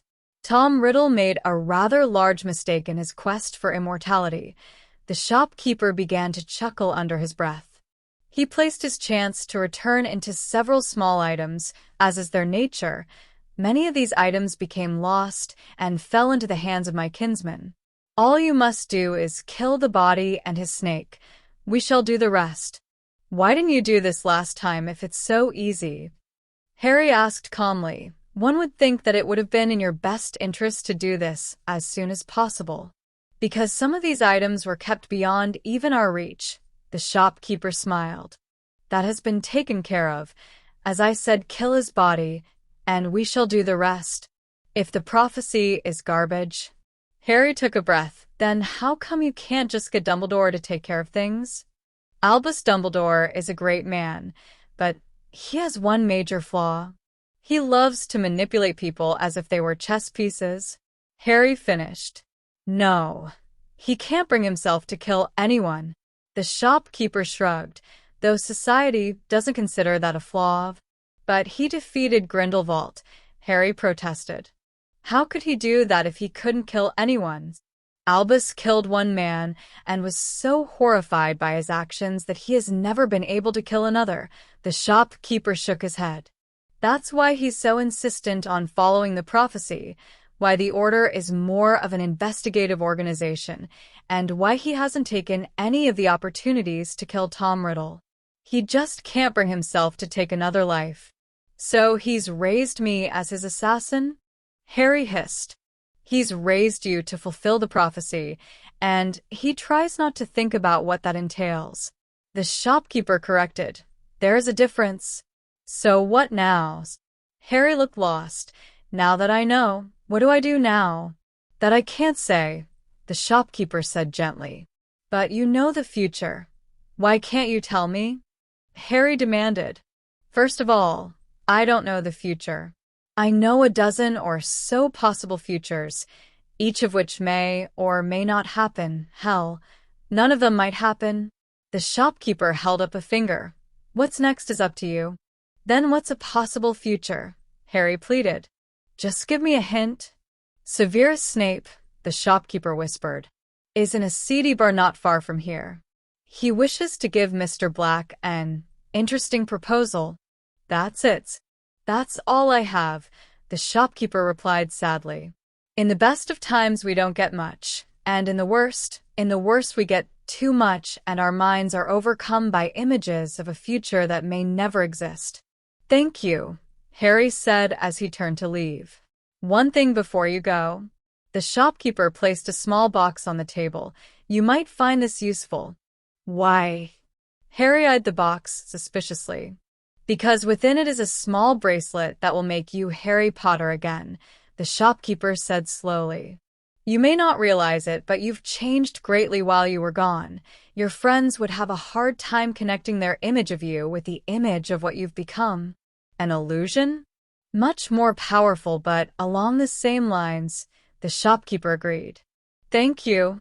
Harry took the box. How much? On the house. The shopkeeper started giggling. Just be sure to read the manual. Thanks, Harry spoke through clenched teeth. I will. Severus was enjoying a moment to himself. School was going to start soon, and he was having a drink at his bar of choice. He had gotten a message from one of his sources telling him to pick a private table and to wait. They told him that someone would be along shortly to help him solve a problem. "I'm told that you wish to speak with me?" asked a voice from the shadows. "I have a proposition for you." Snape didn't take his eyes off the shot of fire whiskey nestled in his right hand. "I need a man to disappear, and I can't do it myself." "Why come to me?" the voice asked evenly. "Why not have one of your friends in the order do it? They don't have what it takes to look into a man's eyes and end his life with a smile." The potion's master took a sip of his whiskey. "That's why I came to a man like you." "I see." The world grew oddly silent, as if waiting to hear the response. "Regardless of what you've heard, I am not a hired killer." "I wouldn't presume to say that you were." Snape took another sip. "It was my guess that might be interested in this more for the level of difficulty than for any payoff. And aside from that, I think that you'll agree that removing this man would be of benefit to society." "Then state your piece, Mr. Snape, and I shall give you my answer." "One of my old colleagues, a man named Antonin Dolohov, is staying in a small room above a shop in Nocturne Alley." Snape took another sip, "and across the street is a team of Aurors watching his every move in hopes that he leads them to some of his friends. I fail to see why my services are needed. Just talk to the Order and have the Aurors arrest him and be done with it." Were it only so simple. Snape let out a cold chuckle. "I have no doubt that Dolohov is well aware of every move his watchers make, and that if things are left the way they are, then we'll soon be reading ambush and murder of several young Aurors. Why not deal with the situation yourself? The surveillance team monitors every bit of active magic that goes on within 50 feet of that room." Snape refilled his glass. "And I have no doubts that they would pick up the mark on my arm." "I thought that your little tattoo was passive magic?" The voice asked for more information. "I have recently learned that it maintains its ability to communicate by sending a steady stream of magic to the other marks, so I cannot do this myself." "I see. So, will you take the job?" the potion's master asked mildly. "Or must I find someone else?" "I would be happy to assist you in resolving this matter," the voice agreed. "And now to the subject of payment." "I cannot pay you much," Snape admitted. "Not on a teacher's pay." "You misunderstand, Mr. Snape." The voice seemed amused. "Money isn't something that I have ever been concerned with." "What then?" "Curiosity, Mr. Snape." The voice paused. "I wish to know why you have chosen now of all times to pursue this matter." "He harmed one of my students," Snape answered quietly. "It doesn't matter if I do or don't I like them. I have an obligation to protect them." "A commendable attitude, Mr. Snape," the voice commented from the shadows, "but not the entire truth." "The truth," Snape's continued reluctantly, "is that in addition to being my student, she has a lot of potential. Allowing her to die would be a crime to my art." "You want a man dead because he harmed one of your students?" The voice sounded amused. "Coincidentally, the only student that has a chance of equaling you in your chosen art." "Not the only one," Snape said quietly. "A few others have some potential among the usual dunderheads that I'm forced to teach. However, it would still be a crime to allow any of them to expire before they had a chance to make their mark on the art of brewing potions." "I see, you owe me a favor, Mr. Snape," the voice finished in a whisper, "and as you have so far fulfilled your part of our bargain, it is time for me to fulfill mine. So, I guess that this is goodbye, Mr. Snape." "I guess it is," Snape replied to an empty room. "Goodbye, Mr. Black." As Harry walked out of the bar, he tried not to think about what he was about to do. A short buzz caused Harry to out his Zippo. "Yes. It is me, my friend," the professor's voice replied. "Are you busy?" "I have something I have to do," Harry replied quietly. "But I have some time before I have to do that." "Excellent," the professors replied enthusiastically. "Then I shall meet you in 3 seconds." 3 seconds? Harry looked behind him. "Yes," the professor closed his Zippo and put it in his pocket. "I noticed you walking down the street and decided to say hello. What is the task that you have to do?" I have to kill a man, Harry whispered. I trust that this man has done something that requires his death. The professor glanced at Harry's face. Yes. Then I shall help you. The professor's voice dropped. Who do we have to kill? A Death Eater named Antonin Dolohov. He hurt a friend of mine, and a lot of other people. Then let us not tarry, the professor said quickly. The quicker that we start, the quicker that this man is no longer a threat to other people. Yeah, Harry agreed. Let's go. Harry and the professor made their way to the flop house that their target was staying in and paused to consider things. Do I have to take off my armor? Harry glanced at his friend. No, the professor replied after a moment of thought. You shouldn't have to. How do you think I should do this?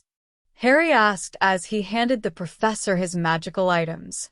I'm not sure. The professor didn't look too happy about the way things were going. I wouldn't use your wand. I did everything I could to make hard to detect, but I wouldn't chance it. You're right, Harry nodded. I'm sure they have all sorts of monitoring charms on that flat. Are you sure you want to do this? The professor had a concerned look on his face. Really sure? I don't want to do this, Harry sighed. But there isn't much choice. It has to be done. Then I suggest that you get in and out as fast as possible. The professor shook his head. I'll cause a distraction if I see anyone coming. Thanks. Harry shook his head in disgust. Let me get this over with. Good luck. The professor wished his friend as Harry ascended the narrow staircase. Harry reached the top of the stairs and slowly made his way to the room that glowed the brightest under his mage sight, reasoning that it was mostly likely his target's location. Testing the doorknob, Harry's nervousness did not lessen when he found the door unlocked. Easing into the room, Harry took a slow look around at the run-down furniture.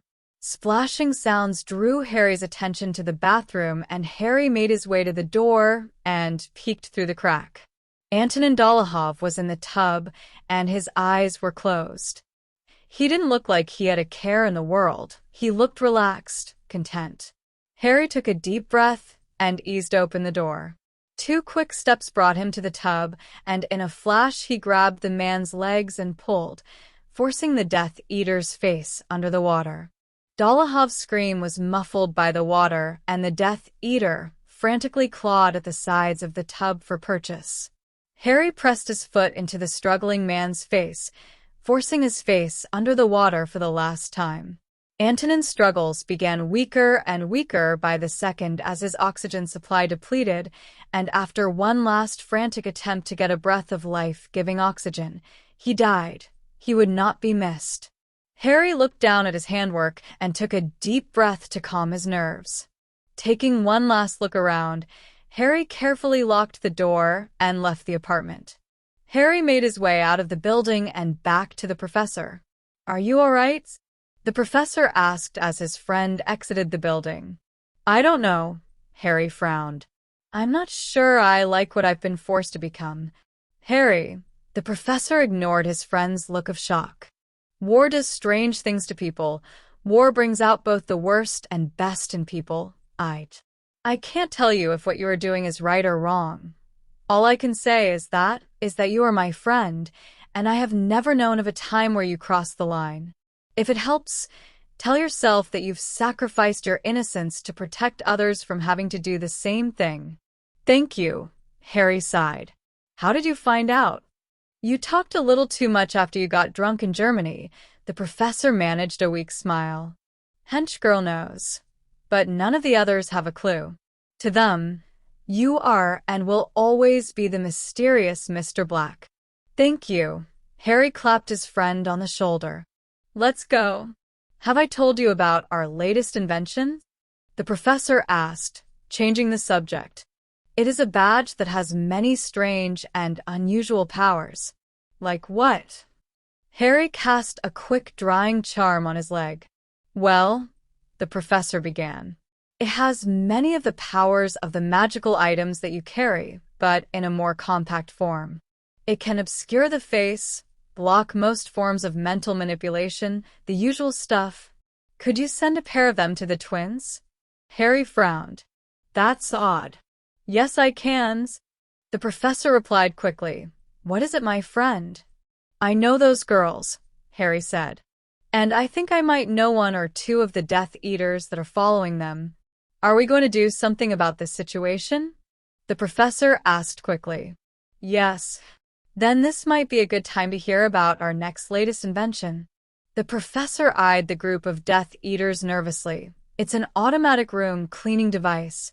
And that will help me how? Harry whispered back. Well, the professor pulled out a metallic sphere.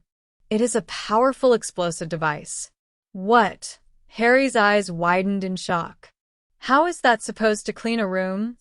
If a room no longer exists, one couldn't say it was dirty now, could they? The professor spoke, looking entirely too smug. I think I can use this. Harry ignored his friend's strange thought patterns. I think that it and a few dozen spells will put them in the right frame of mind to duel me.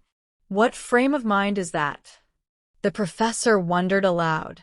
I find that things go much more smoothly when their minds are splattered on the wall, Harry shrugged. Makes things easier that way. You take care of the girls, I'll take care of the deathwankers. Hermione was sitting in her room and attempting to study when her friend's owl started acting strange. Hoot! Hedwig began twitching. Hoot hoot! She hopped off her perch and flew out the open window. Hedwig, Hermione screamed, chasing after the crazed owl. Wait for me. Hermione flew down the stairs and out the front door, desperately trying to keep the owl in sight. What are you doing, Hermione? Tonks stitched her invisibility cloak and began running alongside. Why did you leave your house in such a hurry? There's only one reason that Hedwig would act like that. Hermione spoke between wheezes. She knows where Harry is.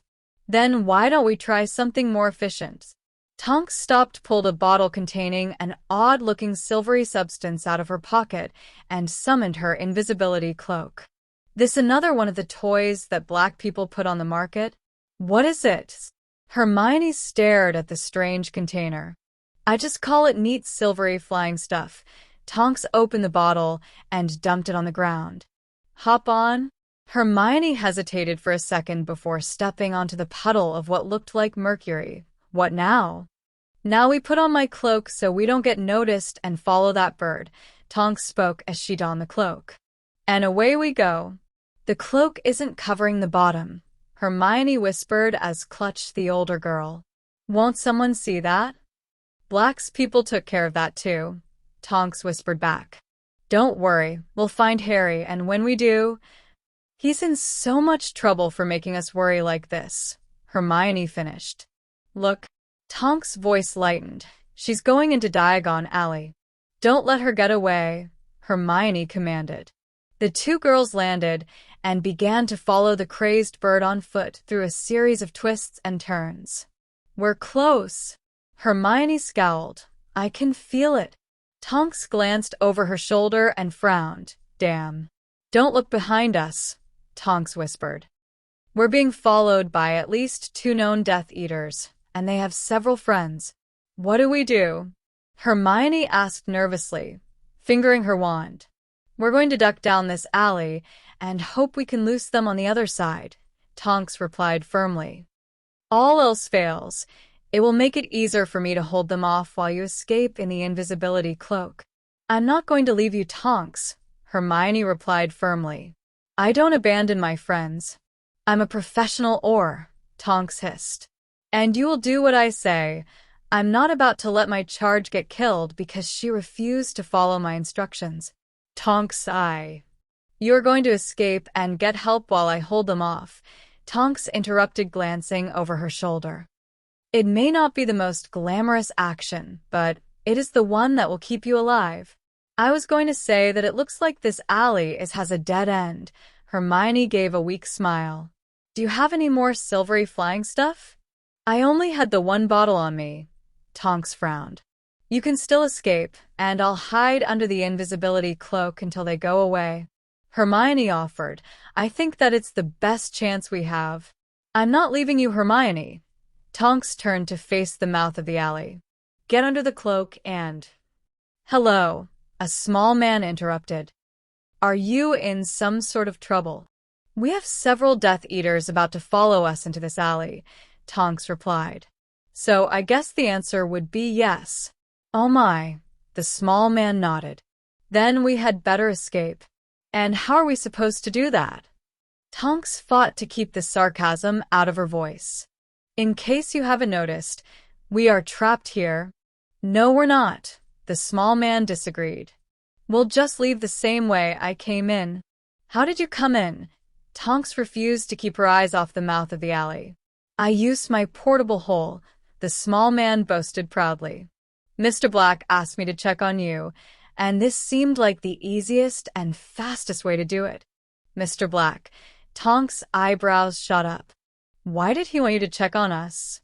Can we talk about all this after we leave the alley? Hermione asked nervously. I don't think we have much time. Okay.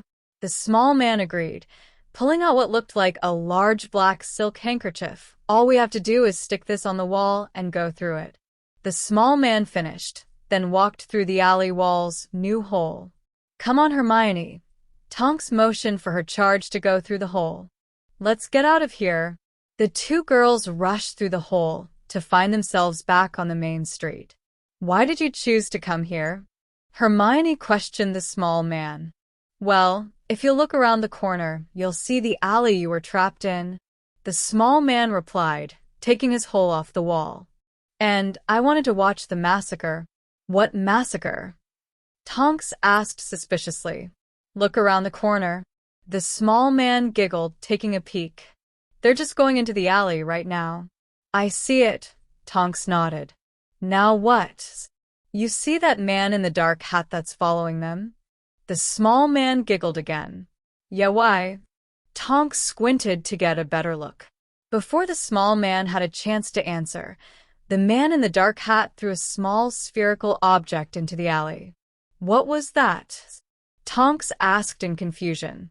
Well, boom, that's one of my latest inventions, an automatic room cleaner. The small man replied with pride. Room cleaner?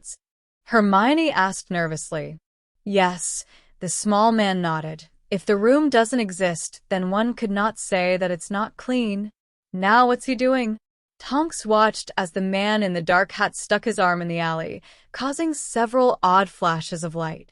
Russian battle magic, the small man replied. He says that it puts them in the proper state of mind before the duel. Proper state of mind? Hermione repeated dumbly. Oh, splattered on the wall. The small man replied absently. And now looks like it's all done but the cleanup. Have a good day. Wait. Tonks grabbed the small man by the arm. Who are you? And who is that guy in the alley? They call me. The small man paused to increase the drama. The professor, and the other guy was Mr. Black. You might have heard of him. Bloody hell. No wonder the fight was over so fast. Wait. Tonks suddenly remembered the reason that she had come into town. You haven't seen a white owl, have you? Or a small boy with messy black hair and green eyes? No, I'm afraid that I haven't. The professor shook his head. But if you like, I'd be happy to ask Mr. Black if he's noticed anything. Please do, Hermione requested. From what I've read, if anyone can help us find Harry, it's Mr. Black. As in Harry Potter? The professor's gaze narrowed, and the girls' identical looks of shock gave the answer. I see. Then I suppose that I might be able to help you after all. How? Hermione demanded, looming over the smaller man. Do you perhaps have access to one of these? The professor asked, pulling out a small Zippo lighter. Yes, I do. Hermione nodded. Why? Keep it close tonight, the professor smiled. And I shall see what I can do. Hedwigs, Harry said incredulously. The white owl glared down from above the puddle of Death Eaters. Hoot! The owl tilted her head. It's me, girl, Harry assured the owl. I just don't look like I'm supposed to. Do you want to come with me? Hoot! The owl agreed. Harry held out his arm to give the owl a place to land. Hench girl, I've got an owl with me. Two to port up. Harry, the professor called out. I need to talk with you about something. What can I do for you? Harry raised an eyebrow. I promised a young lady that you would floor her later tonight, the professor replied nervously. Which one? Harry pulled his Zippo out. The younger one. The professor exhaled in relief. Thank you. No thank you, Harry said quickly. This is something I should have done a long time ago. Well, I'll just give you some privacy. Thanks. Harry went back to his room and carefully closed the door. Hermione, are you there? I'm here, Harry, Hermione replied quickly. How are you doing? Are you okay? Have you been studying? Are you eating enough? Yes. Harry waited until his friend had to take a breath. To all your questions, why did you leave? Hermione demanded. Why do you think? Harry snorted. At least you were safe, Hermione growled. Do you know how worried we've been? It couldn't have been that bad, could it? Sorry about that. Harry spoke slowly. I just thought I deserved to live a little. I didn't think I had much time left, and I wanted to enjoy it. Oh, and now I'm feeling much better, Harry laughed. I've had the best summer of my life. Why didn't you write? Hermione demanded. Or calls? Couple reasons, Harry explained. I didn't want to get picked up by the order, and, well, I'm not proud of this, but I was still a bit angry about the way I got isolated last summer. Oh, are you coming back to schools? Hermione's hands shook as she waited to hear the answer. I'm planning to come back tomorrow, Harry promised. There's just something I'd like to do first. What? Hermione's voice was filled with suspicion. You're not going to miss the train, are you? No, I'm not going to miss the train, Harry replied quickly. I promise that I will be on the Hogwarts Express. Did you know that you are an internationally known cautionary tale about the dangers of time travel? What? Hermione squawked. I was talking to someone and they told me a story about how irresponsible Hogwarts is because they allowed a student to have a dangerous time travel artifact. Harry was endlessly amused by this conversation, and to make things worse, they did it so that she could take extra classes. Where'd you hear that? Hermione demanded. Who said that? Don't worry about it, Harry whispered into his Zippo. How is everyone? They're doing good, Hermione said. Luna especially. Did you know that some of those crazy creatures that she's always talking about are real? Oh, yeah. Hermione nodded, and the Quibbler's gotten almost respectable with all the stories about Mr. Black that they've been printing. Mr. Black. Harry still couldn't believe it. Yeah, Hermione replied with enthusiasm. He's some sort of super aura that's been traveling around the world killing Death Eaters. Do you think he'll take care of Voldemort for us? I don't know, Hermione, Harry answered honestly. What about Ron and the others? They're all fine, Hermione whispered. You really should call him. Ms. Weasley's been worried sick about you. I'll call them later tonight if it's not too late, Harry promised. Professor Dumbledore ordered the Order to give you some more space. He told them that it was his fault that you ran off, and that if they found you then they were supposed to respect your wishes and leave you alone if you wanted. Oh. I guess I cut everyone off for no reason. Harry's voice choked up. Sorry about that. That's okay, Harry. Hermione could save her scolding until she met him face to face. Did you have a chance to do much studying? Some. Harry smirked at the irony. I'm going to have a lot to teach the DA this year. What kind of stuff? Hermione asked. Depends on the level, Harry yawned. I'm planning to have 2 levels, one for anyone that can pass the test, and the other for the Ministry crew. What kind of test? Hermione asked suspiciously. I don't think you'll like it. Harry dodged the question. But I think it's necessary. Okay, did you have fun? Lots, Harry sighed. I feel like I lived a whole different life over the summer. That's good. Did you buy your books? No. Harry closed his eyes. I forgot all about that. I got them for you. Hermione grinned. I knew you'd forget. Thanks, I'll pay you back later. Harry replied gratefully. I'm going to talk to Ron now, unless you have something else you'd like to talk about. Promise you'll come back? I promise. Then I'll see you soon, by Harry. Goodbye, Hermione. Harry closed his Zippo and then reopened it. Ron? Ron, you there, mates? I'm here. Ron's voice sounded sleepy. Who's this? It's Harry. How you been? Harry's? Ron was shocked awake. I'm good, how are you, mates? Never been better, Harry said quietly. How are the cannons doing? They've been better, Ron replied quickly. They're just having a bad season. Don't give up hope, Harry laughed. Season's not over yet, and they always have next year. Yeah, I guess. They're just waiting till you join the team, Harry said with a grin. Can't have a winning season without their star player. Both of them, mate, Ron replied. They'll need a new seeker too. One they got now is a bloody idiot. How's your summer been? Good, yours? Good. Mum's telling me to get off the floor later, mate. See you on the Hogwarts Express. Ron closed his Zippo and went to join his family. What do you need, Mum? It's time for dinner, Molly said firmly. And we aren't going to delay it so you can talk to your girlfriend. Wasn't talking to my girlfriend. Ron spooned a large helping of food onto his plate. Was talking with Harry. What? Molly dropped her fork. Did you say Harry's? Yeah, Mum. Ron nodded. He told me to say hi. How is he? He said he's doing good. Ron took another bite and took the opportunity to spoon some more food onto his plate. Is he eating enough? Is he warm? Is he healthy? Molly demanded. Tell me the important stuff. Don't know about that, Mum. Ron shrugged. We mostly just talked about the cannons. That's it for part 4 of Make a Wish by Rorschach's Blot. The weight of Harry's wish is beginning to crush him under the consequences, and as the story builds to its thrilling conclusion, you can't help but wonder, how will this all end? That's it for part 4 of Make a Wish by Rorschach's Blot.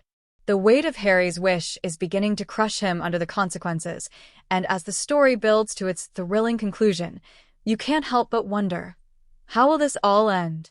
Thank you for joining us for part 3 of Make a Wish by Rorschach's Blot. As Harry continues to grapple with the effects of his wish, the lines between what's possible and what's dangerous are becoming blurrier by the second. How much more will Harry have to sacrifice to get what he wants? And at what point does the cost become too high? Before we go, here are a couple of magical tidbits to leave you with. In ancient magical lore, it's said that wishes, when made under certain conditions, can twist the very fabric of reality. This is why many magical cultures have rituals in place to protect against granting such desires. Could Harry's wish be unknowingly following in those ancient footsteps? The concept of wish magic actually has roots in alchemical practices. The belief was that wishes, when tied to one's deepest desires, could manipulate both time and fate. Sounds like something Harry might have unleashed, doesn't it? We're just getting started, and part 4 is coming soon. Don't forget to hit that like button, comment below. We need at least 12 comments, and let us know how you're enjoying the twists and turns so far. Your feedback helps us keep the magic alive. Be sure to subscribe and ring the notification bell so you never miss an update. Thank you for being a part of the Grimoire Audiobooks family, and we'll see you in the next magical chapter.